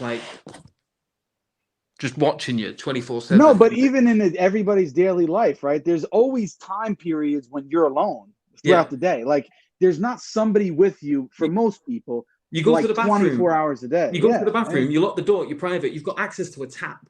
You can drink. Like you know what I mean? You can put food in your pocket. You can go into your bedroom. You pretend you're having a little nap and you're eating your little bits. Like it's not impossible. Like you're going on. It's just it's I love them. All right, and actually somebody sent a super chat, so that prompts us for that. So brothers, address comments about Spencer on Twitter. Yeah. So for those who don't meltdown. So for those who don't know, obviously the debate or discussion was on Thursday morning, Eastern time, and since then, Robert Spencer has taken to Twitter and is having an absolute meltdown. Okay, he's become completely unhinged on Twitter, and for everybody to see. And initially, he wasn't actually. I actually went on his Twitter to see, and he was conspicuously quiet on Friday. But then all of a sudden on Saturday, right, he just started tweeting, and he was going off on and on and on, responding to people. I think he realized, look, I'm losing this battle, so I'm going to try to go out fighting. And he just dug a deeper and deeper and deeper hole. So if anybody who's not on Twitter and hasn't seen that, I'm going to pull up some prime examples of that and show you it's not just Muslims that he's going back and forth with. It's actually Christians, including a very specific Christian. And in this case, Patrick Bet David. For some reason, he went out of his way to attack the Christian host that brought him to the platform, gave him a big platform to speak and say whatever he wanted. And he may not agree with him on everything, but he was very fair all throughout and attacked him. So, I mean, there's so many examples to go through, but let me just share my screen here. Okay, share screen. It's okay, as well, because like it doesn't really make sense, because there was moments where I felt like he was allowing them room to go on their little rampages, like when Rashid went on that 5-10 minute bloody tirade where he was mentioning one thing after the other, and it was so clear an example of shotgun, but he was just allowed to say one thing after another without interruption. Like, and I felt this would have been a perfect moment for the host to sort of step in and say, listen, let's deal with one point at a time. It's a bit unfair. You're saying too many things. So, like, even with that, Robert's gone on this weird sort of attack against him. Yeah, so let's take a look at this attack. So this is from yesterday, around 4:35 Eastern. You can find a tweet on his, it's still up there. He says, watch for Patrick Bet David, who was the Christian host of the show, to convert to Islam soon. When the Islamic apologists on his show defended murdering people, which of course we didn't, for exercising their freedom of conscience, he should have understood what he was dealing with. Instead, he babbled on about building bridges, which, first of all, I don't think I mean, you can say whatever you want, but I don't think he took the spotlight, so to speak, and was babbling on for any long extended period of time. Yeah, he babbled on about building bridges and went on the Dean show. That's Eddie. Shout out to Eddie. He was also instrumental in putting all this together. He was actually there with us in person, but actually he was actually supposed to be a co-host, which is something we neglected to mention. So let me actually mention this since we're talking about Robert now. Eddie was actually invited, and his plane ticket and everything, I think, was already booked. And he was supposed to be a co-host on the show originally with Hijab and Ali Dawa. Then when Robert Spencer was informed that it was going to be me, Daniel Hakikachu, and Eddie, and he was informed that Eddie wasn't going to play a role in terms of the debating and discussion, he was just going to be the Muslim co-host, Robert Spencer threatened to back out of the whole thing. He threatened to cancel the whole thing because he said, oh, now the Muslims have 3 people. Well, Robert, I guess you can't count. Maybe that's the same reason you haven't figured out that you're worshiping 3 gods. I don't know. But what's his name is a Christian. The host, Patrick Bet David, is a Christian. You're a Christian, and so is Rashid. So it would have been 3 and 3. It would have been fair. 2 speakers, primary speakers, and 2 moderators, 1 from each side. So anyway, he threatened. In fact, I think he was supposed to get on his plane. He said, I'm not getting on the plane now. And so they actually called me up and said, Jake, are you okay with it? What are you going to do? Are you going to go ahead with it if Eddie can't appear on the show? So I spoke to Eddie, and he said, you know what? Let's not give him an excuse to run, because we think he's trying to look for an excuse to run, to not do the program. So I said, okay. Hey, we might be a little bit hamstrung, but I think Patrick will be fair, and let's go ahead through it.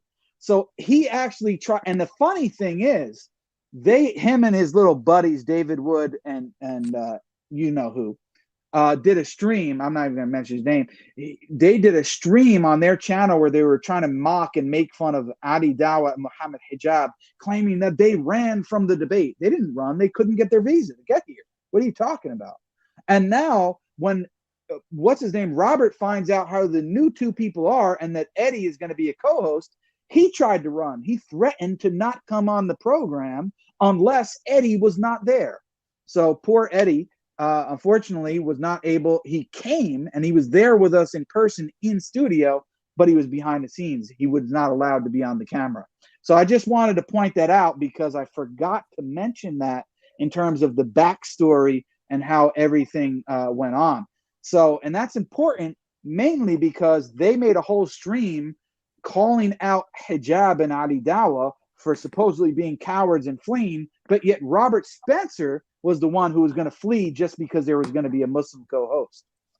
So I don't know if you guys want to comment on that before. No, it's a good point that you raised, because to be honest, though, I think it works itself. It was probably a better format. Fine, yeah, it was probably a better format because it might have having 2 hosts asking 2 sets of questions. It might have lost that flow.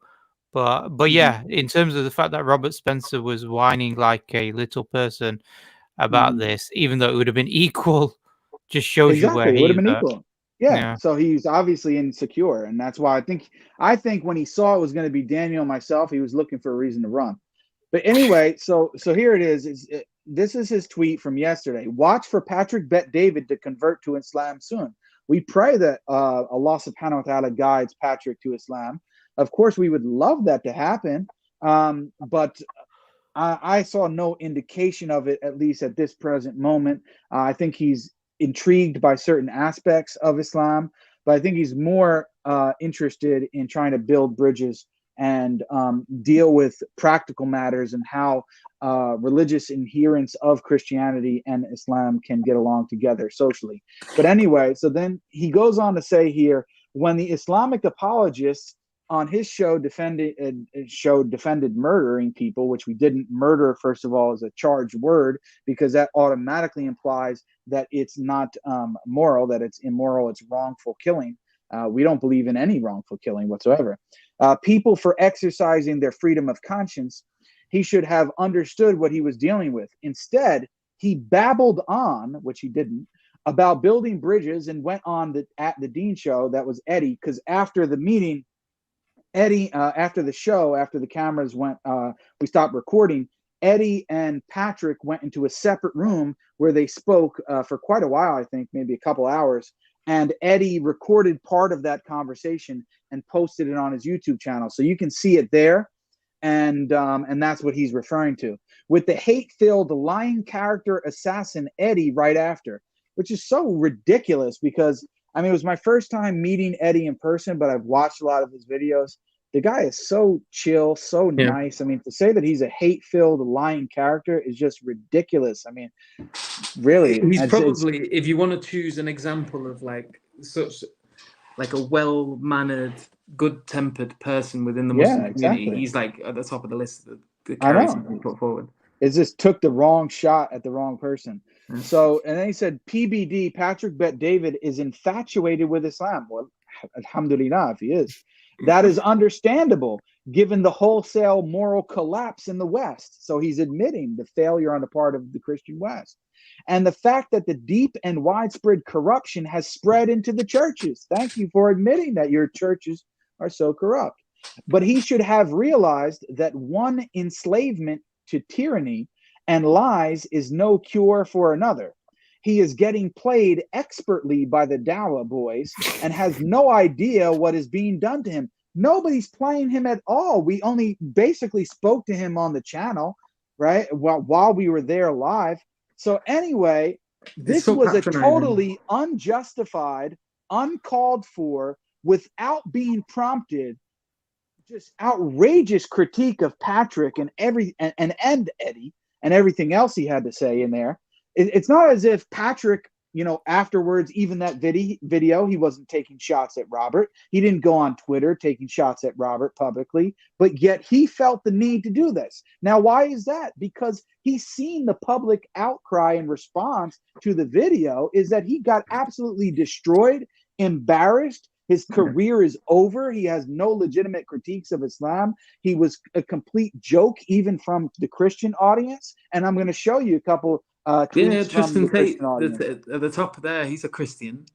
Exactly. Even he's recognizing that this guy's an absolute joke. So listen, so let's read that, because I don't know how small the screen is. I hope they can see this. But Tristan Tate replies to what we just read from that. And as you know, Tristan Tate, at least of now, is a Christian. He says, he, meaning Patrick, gave you a platform and you fumbled, meaning he's admitting, look, you fumbled, dude. You didn't do well. This tweet is a bad look, praying for you. So that was actually nice in a sense. He said, I'm praying for you, but this tweet is a bad look, bro. And he gave you the platform. There's no reason to attack him. And you fumbled. That's your fault. Now look at this. Somebody says, careful, Tristan. He might block you. He doesn't like being taken to task. Tristan said, he has in fact blocked me. So what was Robert's response to the Christian brother, Tristan Tate? His response was to not respond at all, but to block him immediately. So he actually blocked Tristan Tate.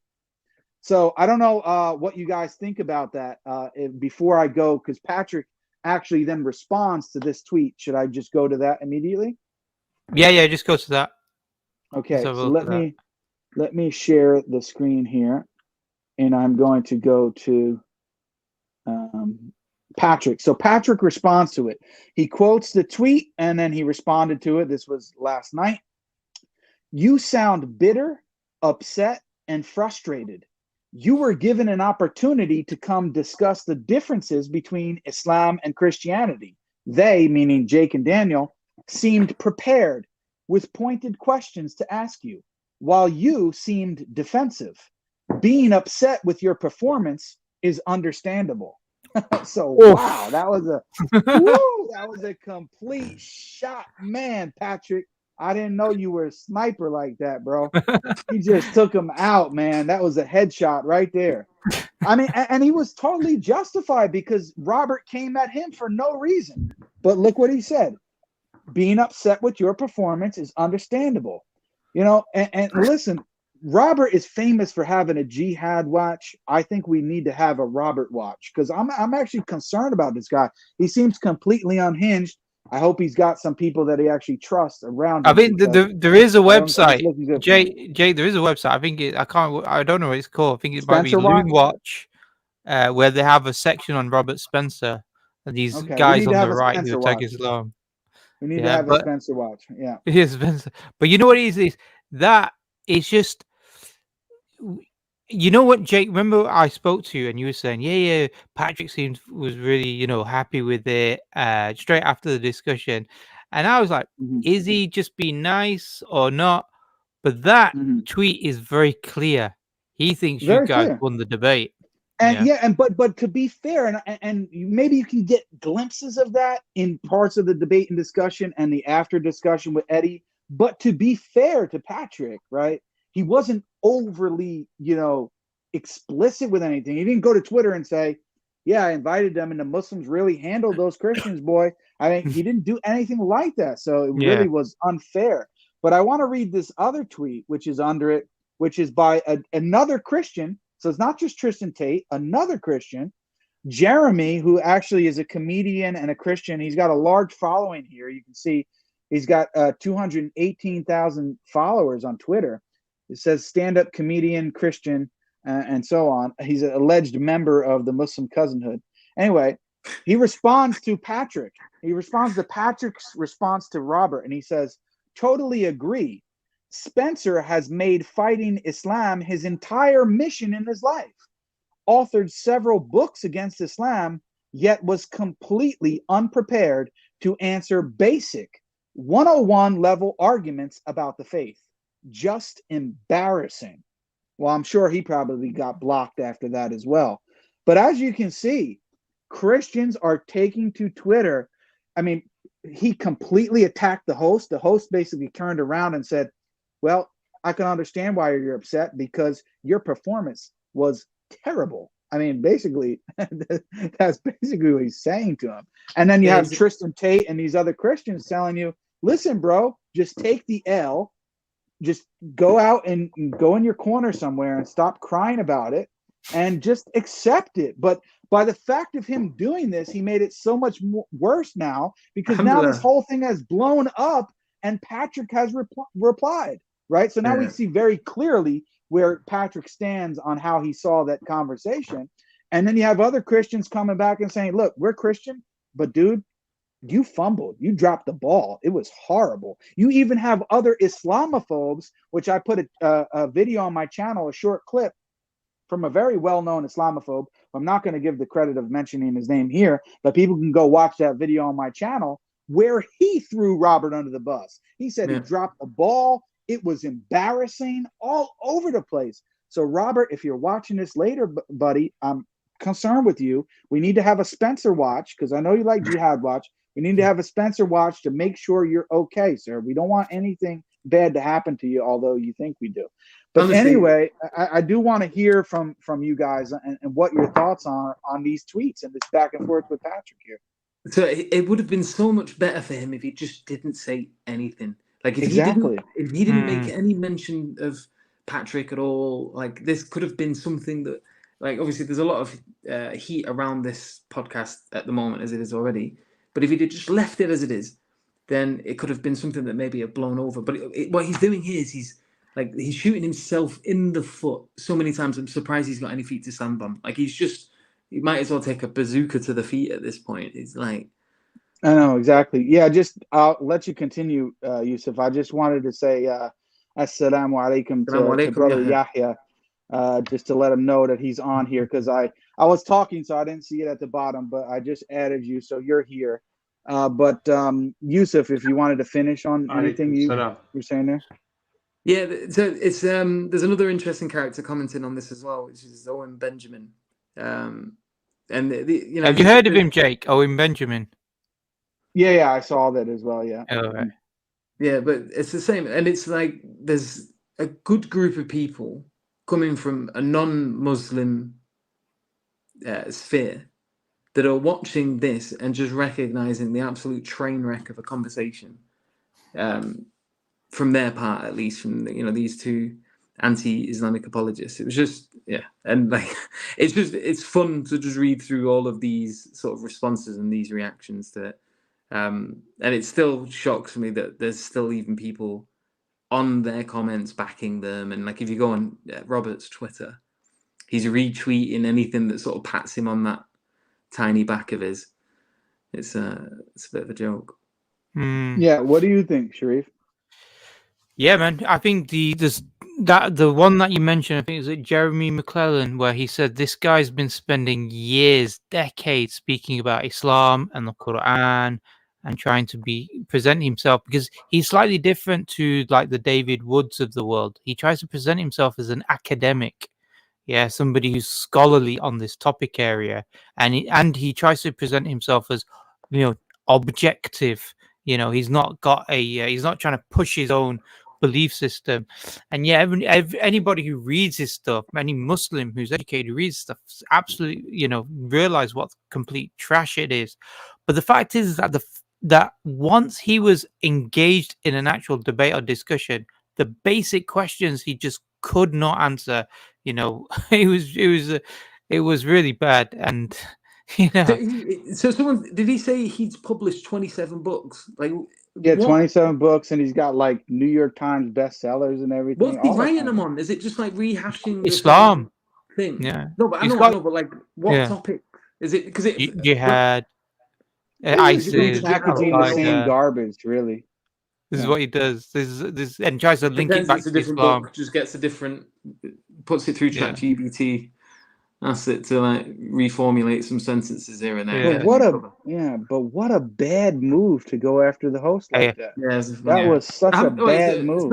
Bad for him. Bad move for him, but it's good for us, alhamdulillah, because now Patrick can see the kind of person he was dealing with, and now he can be honest and say, "Listen, man, they had some good questions and were prepared with some good arguments, and you dropped the ball.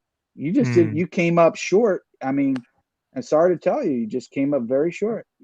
And also, I just wanted to make this other point, which is that hopefully in this stream as well, we've highlighted not just his contradictions and his inability to defend the Bible and the Old Testament, but also the fact that he misquoted the verses of Quran. 489 he claimed was about apostates and that you have to kill them wherever you are, even though the 490 talks about how you don't kill certain people who are not willing to fight you. So it wasn't that actually verse wasn't even in reference to the murtad anyway. There was the claim that Muslims do not have this belief that human beings have honor and dignity, and we quoted the verse, so he completely doesn't know about this verse of Quran, and he believes only Christians have this concept. Even though he's done a translation of the Quran. Exactly, this is the point. And then there was a point about the verse where it says, the believers, they show compassion and mercy amongst themselves, and they show harshness against the disbelievers. And then we quoted other verses that actually says, no, if they don't fight you, you can treat them justly and kindly, even to the extent that once you've captured people in a warfare situation and they become captives, you can treat them kindly according to the tafsir of certain verses of Quran. So it's like this guy is claiming to be this super expert and he's making fundamental errors. In fact, in the debate, as Jake pointed out, he's quoting a hadith about killing women and children, and he's trying to give the impression it's deliberate and it's intentional. Exactly. He's quoting under subsection of And even not deliberate attacks. and even read the heading, which directly refuted them, which Yeah. was so ironic. It's like, dude, you can't even lie properly. Are you serious? Is this Yeah. ridiculous?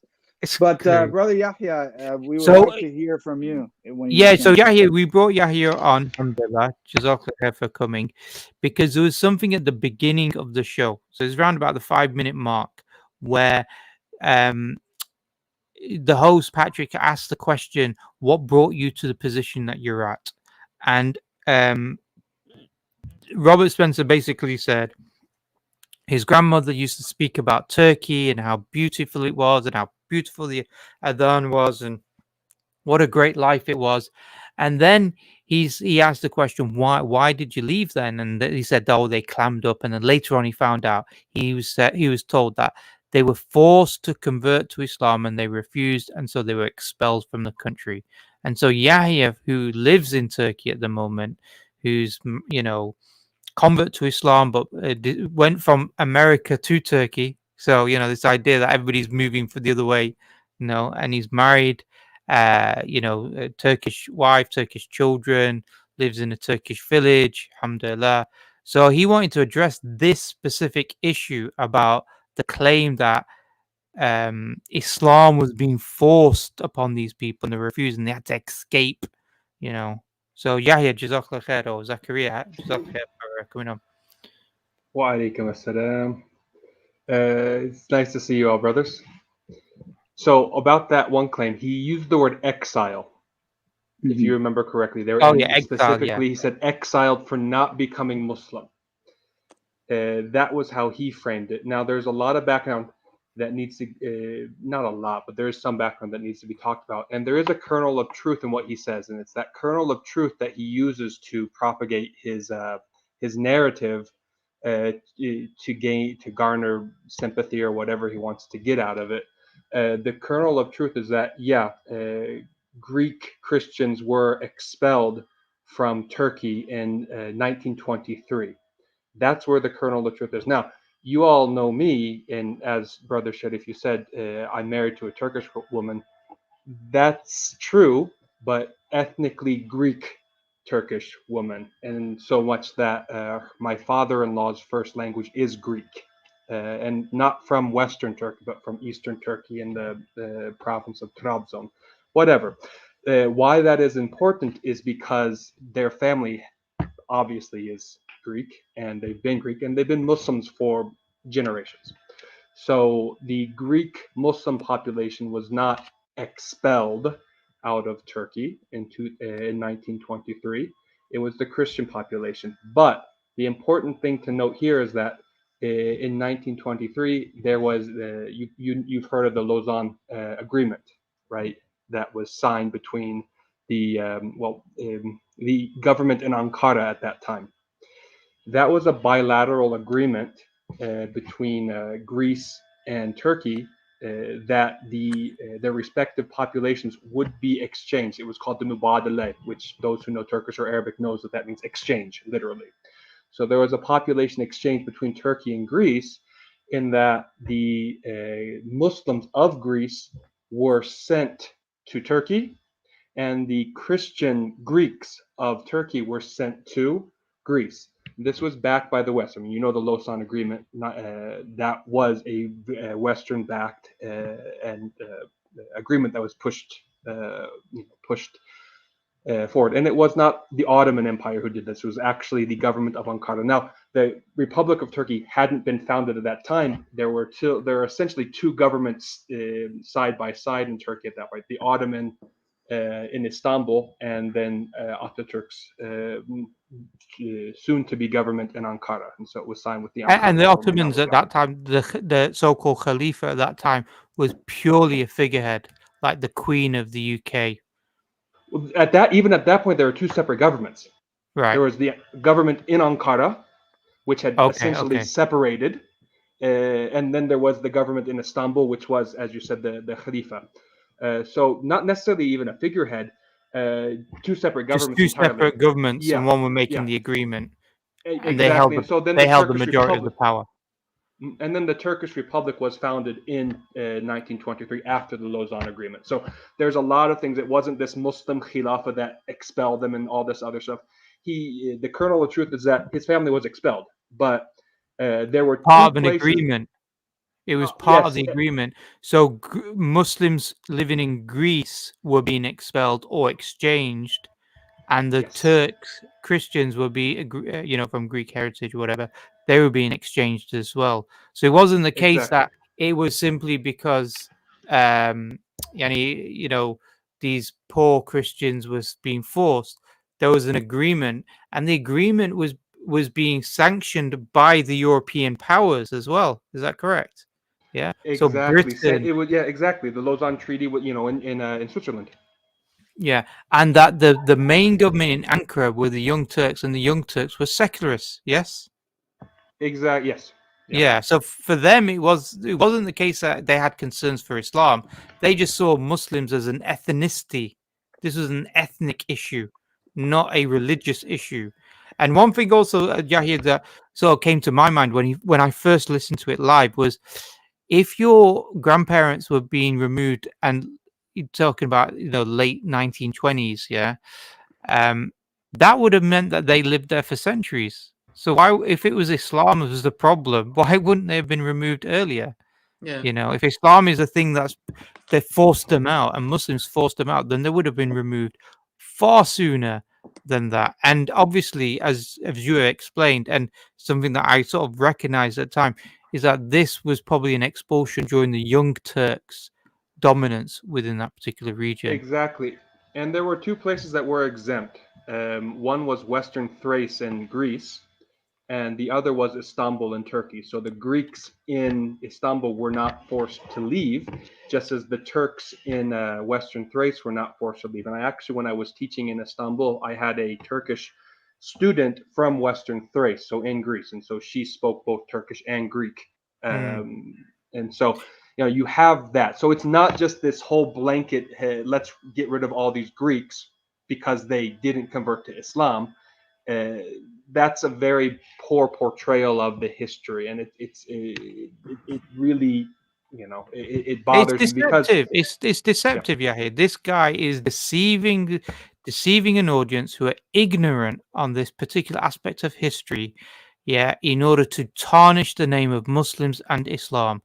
This is lies, and people who are Christian out there who are honest or see themselves as honest and sincere for their faith, they need to speak out against this guy, Robert Spencer, and the people that hang around with him, David Woods and whoever, because he's lying. He's lying to the population, and he's doing it. And if we had Daniel on, I would have asked him more questions related to the. There's a discussion that they had about anti-Islam and the racism and the racist tropes that people like Robert Spencer does, where he highlighted a Syrian Christian and claimed he was Muslim because the initial report said that he was Muslim when he was a Christian who did this. And he even doubled down on it and said, no, he's pretending to be a Christian, but he's really a secret Muslim. No secret Muslim would ever turn around and say, this is for Jesus and call themselves Abdul Masih. You can't say these things. That takes you outside of the fold. Like, you can't. But it's just the lies. It's the blatant lies that Robert Spencer. And before you even got into the discussion, that's what really piqued my attention, is that before anything was spoken between Jake and Daniel on one side and Rashid and Robert on the other, he was lying the very moment he started speaking. It was egregious in my eyes. Everybody else saw that. He lied before we even got on the podcast. He was lying about Eddie. Yeah. He's like, it just didn't even get the start button going before he started just throwing false. But guys, remember, he told me when I asked him the question, I said, I just want, your honesty, sir. He said, you can always count on my honesty. I always tell the truth. And even when he said it, it was like, dude, it just looks like complete BS coming out of your mouth. I mean, it's just unbelievable. But you got to have the knowledge to know that it's BS, because there is always that really small kernel of truth that he starts from, And then, oh, if you look at it, oh yes, there were people who were expelled. Oh yes, there was this. But when you dig deeper, that's when you find, oh wait, the way he portrays it makes it into a lie by not. Yeah, he's a little full shubuhat master, and he's like he'll disguise truths with falsehood, with a little sheep in wolf clothing, or a wolf in sheep's clothing. There was another thing I wanted to bring up because you were talking about Tristan Tate, but if you remember about when they brought up Andrew Tate and they said, you all can have him, you know, to us as the Muslims. And then when Dylan Mulvaney was brought up, they were like, oh yeah, we'll take him or her. I don't know which pronoun to use, but whatever. We'll take her. And then Rashid jumps in and says, Christianity is for sinners. It's like, double standard. Oh, yeah, hold on a second. You were just like denouncing Andrew Tate a minute ago. I thought like it's exactly that's a beautiful point. Yeah, like you know, we are these loving people. We turn the other cheek. You know, but Andrew Tate, no way. You can have him. We don't even. It just reinforces that narrative that you know, their whole criterion is liberalism, because Dylan Mulvaney represents that liberalist movement and ideology, whereas Andrew Tate certainly does not. Well, and so the basis is liberalist or not, and that's what we're going to use to say we'll accept you. I think also so much to being called a secular liberal as well. Like you could see how much it was getting under his skin. Yeah, but they I think what is people like Robert Spencer think liberal just means people on the left. He doesn't understand the wide ideological point. The other issue is this: is that, and this is probably because obviously we've been going on for a while. So somebody asked you a question: is Yahya a convert to Islam? Yes, he's a convert, alhamdulillah. You know, from America, who's moved to Turkey. In fact, I'm the only one that's not on this panel at the moment. So outnumbered. Yeah, so there was obviously the one final point I just wanted to mention, which is at the end, Patrick asked the question, who is your biggest enemy? And Robert Spencer sort of made a woolly, wishy answer. Jake and Daniel were quite clear and categorical. And when Rashid was asked this question, he goes, anybody who's against freedom, anybody who's against liberty. And it's like, it's like even when the host was like trying to throw him a bone for him to go into like preacher mode and, you know, tell us how much you love Jesus and all this kind of stuff, he even take it. He starts going on about all these liberal values. It's like, bro, we could put a liberal atheist in the same exact chair and say the same thing, and it really would be no different. And that's why a lot of people actually in the Arab world who know this Rashid guy, they've speculated they think he's actually just an atheist. Yeah. And I wouldn't be surprised. I think Robert's a Christian. I think he's just a complete snake. I think this guy Rashid, he very well could be actually an atheist. I would not be shocked. Yeah, and to be honest, I know in the UK there are some people who come as asylum seekers and pretend to have left Islam, just so they can get asylum in this country. You know, there are situations like that. So, but I just Jazakallah khair to Zach. Assalamu alaikum, brothers. Jake and Daniel destroy 4 liberals in the span of a week. That's got to be a record, mashallah. Well done, Jake. But the thing with the whole political sphere at the moment in the West in particular is that everything from the left to the right is such a huge shift to the left. So the conservative now is really only conserving 20-year-old liberalism. Like they're not proper conservatives in the way that they try to make. Because where was it? I think it was in a comment on some video I did on some channel. Where some guy was going on about, like, you know, Islam undermines Western traditions and this, that, and the other, Western tradition this, Western tradition that. And it's like, what are you talking about? Islam is more in line with Western traditions in the sense of the modesty rulings, in terms of like belief in God and belief in, you know, all of these particular things related to the Sharia. You probably find that the modern Western person has less in common with Western tradition than the Muslim does. Like, and it's hilarious to just see them not get that. Like, what are you conserving? What tradition exactly? And like, what is it, a 20-year-old thing? Are we calling these things traditions now? Like, this is all new. This is new. This hasn't been around forever. Like this is a recent development. So you can't hang on this idea of like the Western tradition as if it's not been completely left. Third. Jake, anything that you've got planned? Just so the audience knows, we've got, inshallah, this Friday a review of your debate with Aaron Ra. Yeah, so we're going to go into the discussion. Yeah. I think it was a really very good discussion, which was completely lost on Aaron Ra. You know, but it's really important for us to understand that. So we've got that this Friday, 9 p.m. Yeah. Yeah, Yusuf on his channel, I think he did at least a partial review. Yeah, I'm going to try to do the rest before Friday as well. It was a really good review, Yusuf. I was really impressed because that's the first time you heard the argument. Is that correct? Yeah, it is. It is. You spotted straight away. You spotted straight away that either the option is Neoplatonism or a mind. Yeah.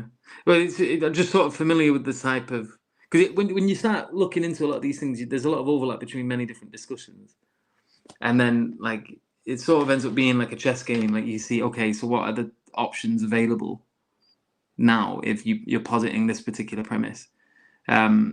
But it was, and like I said, I've only watched the opening statements, and I'm already frustrated with Aaron. And no, it gets worse. It gets worse. I can smell it already. Like I've got a prediction that he's just going to completely ignore absolutely everything that you've said. There's I can't remember if it was a clip that I saw or whether it was in the opening. I think it was in the opening where he was talking about like you don't bring any facts. You just bring arguments. It's like an argument is a list of premises which are proposed facts. Yeah, and then you give evidence for them. Yeah, I mean, it's and they're silly. either true or false. They are factual claims about reality. And then a logical argument is that you've got the premises lead to the conclusion, and a sound argument is that all of the facts that you've given are true. So the fact that he doesn't even understand that is what it is, and the scientific community give arguments. They say this is the like the Einstein's theory of general relativity. He gave arguments for this. He said, if this is true, then this would be the case. This would be the case. Go and do these experiments. If you find this is true, then the conclusion follows. And they went out and they looked at the solar eclipse.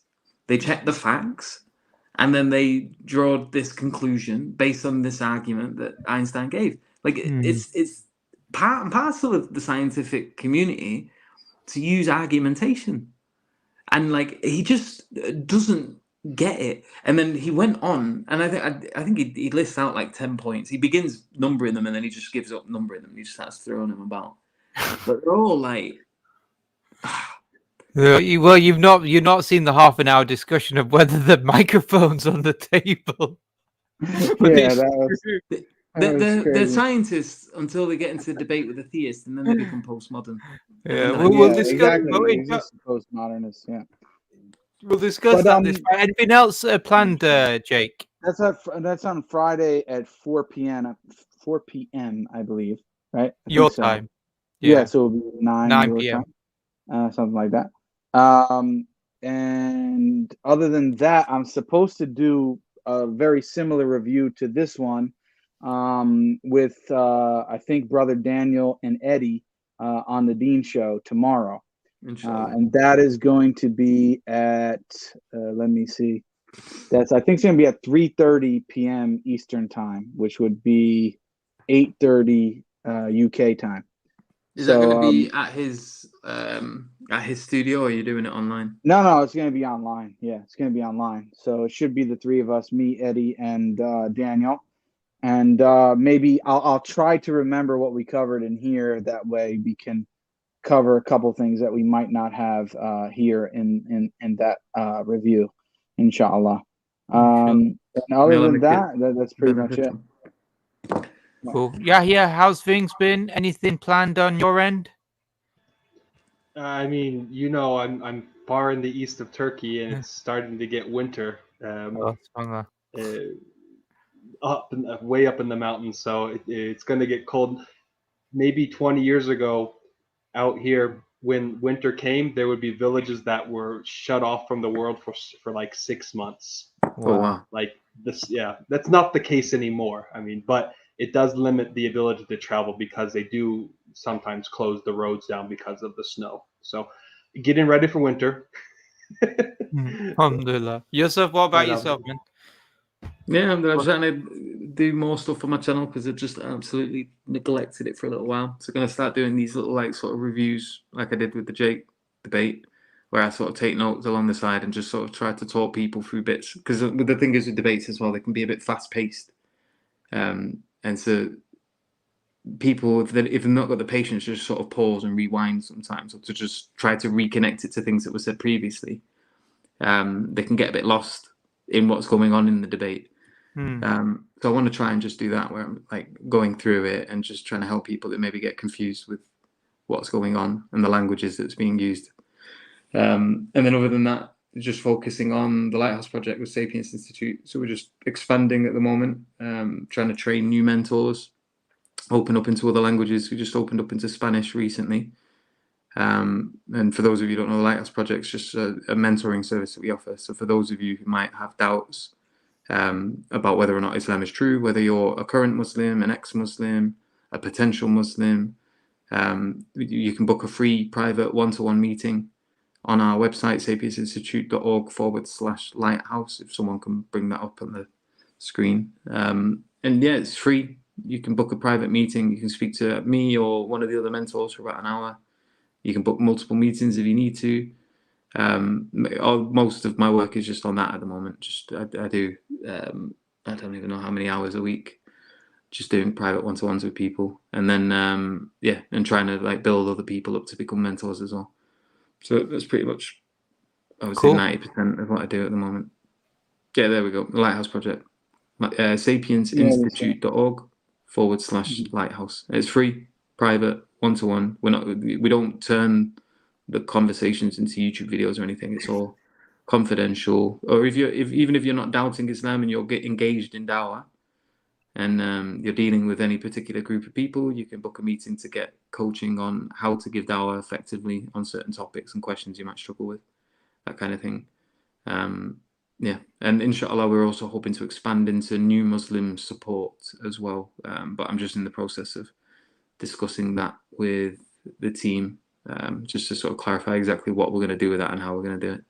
But it's in the process of being developed, inshallah. Cool, Jazakallah. Jazakallah. Hopefully the audience, alhamdulillah, man, we've had amazing numbers, by the way. I don't know if you've seen the numbers, Jake. Yeah. It was like, we've still got over 700 people. If you like talking for even longer, no, I'm not going to. Yeah, there was like over 1,200 at one point.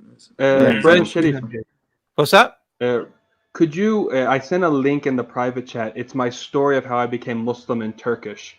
So if there's anybody who reads Turkish, if they wanted to read how I became Muslim, because I did notice that there were a few Turkish brothers, maybe sisters in the chat too. So yeah, we'll put it as a comment, inshallah, in the comments to this video, inshallah. Yeah, I just posted it here. It's right here. Yeah. So I just posted it in the chat. If people want to copy it, you can go to that there, inshallah. Yeah. Yeah, it is in Turkish though. So if you don't know Turkish, yeah, it might be difficult. So yeah, but Jazakallah khair for all the brothers coming. Jazakallah khair for Daniel Hakikaju, who came on earlier. Unfortunately, he could only spend 2 hours with us, but they were, I think, very valuable 2 hours that we had with himself and Jake. Where we were able to get through quite a lot of the substance. There's actually so much. There actually is a lot more we could even discuss on this topic area. Yeah. And hopefully, inshallah, in the other reviews that Jake and Daniel has, they can get through some of the other points as well. I think the clear key issue is that these two Christians weren't arguing from Christianity; they were arguing for liberal secularism. Yeah, they were just liberal secularists. Yeah. That's their ideology, and sadly, that's the ideology of the West. And the problem is that people are seeing the entailments of liberal secularism with regards to the LGBTQI, the breakdown of family, the breakdown of social order, the rampant crime problems, all of these things they're seeing. And these are the entailments. And so if you're going to try to attack Islam from a secular liberal bias, you have to take the rest of it. And I think people like Robert Spencer and maybe like Rashid guy, they're just a bit thick and a bit, deceived in terms of the fact that they don't realize that they're having to take these other entailments. They cannot attack Islam from a liberal secular basis and at the same time think LGBTQI and the family should be, LGBTQI should be banned or prohibited or whatever, because it's the same. It comes from the same aqidah. It comes from the same root, these things. So, but yeah, Jazakallah khair. Jake, are you going to lead us out of the stream? Yeah. So, yeah, we'll see you guys this Friday, inshallah, at 4 p.m. Eastern, 9 p.m. UK time, and that will be to do the Aaron Ra review. And we thank you all again for watching. Until next time, guys, inshallah. Assalamu alaikum wa rahmatullahi wa barakatuh. Wa alaikum salam.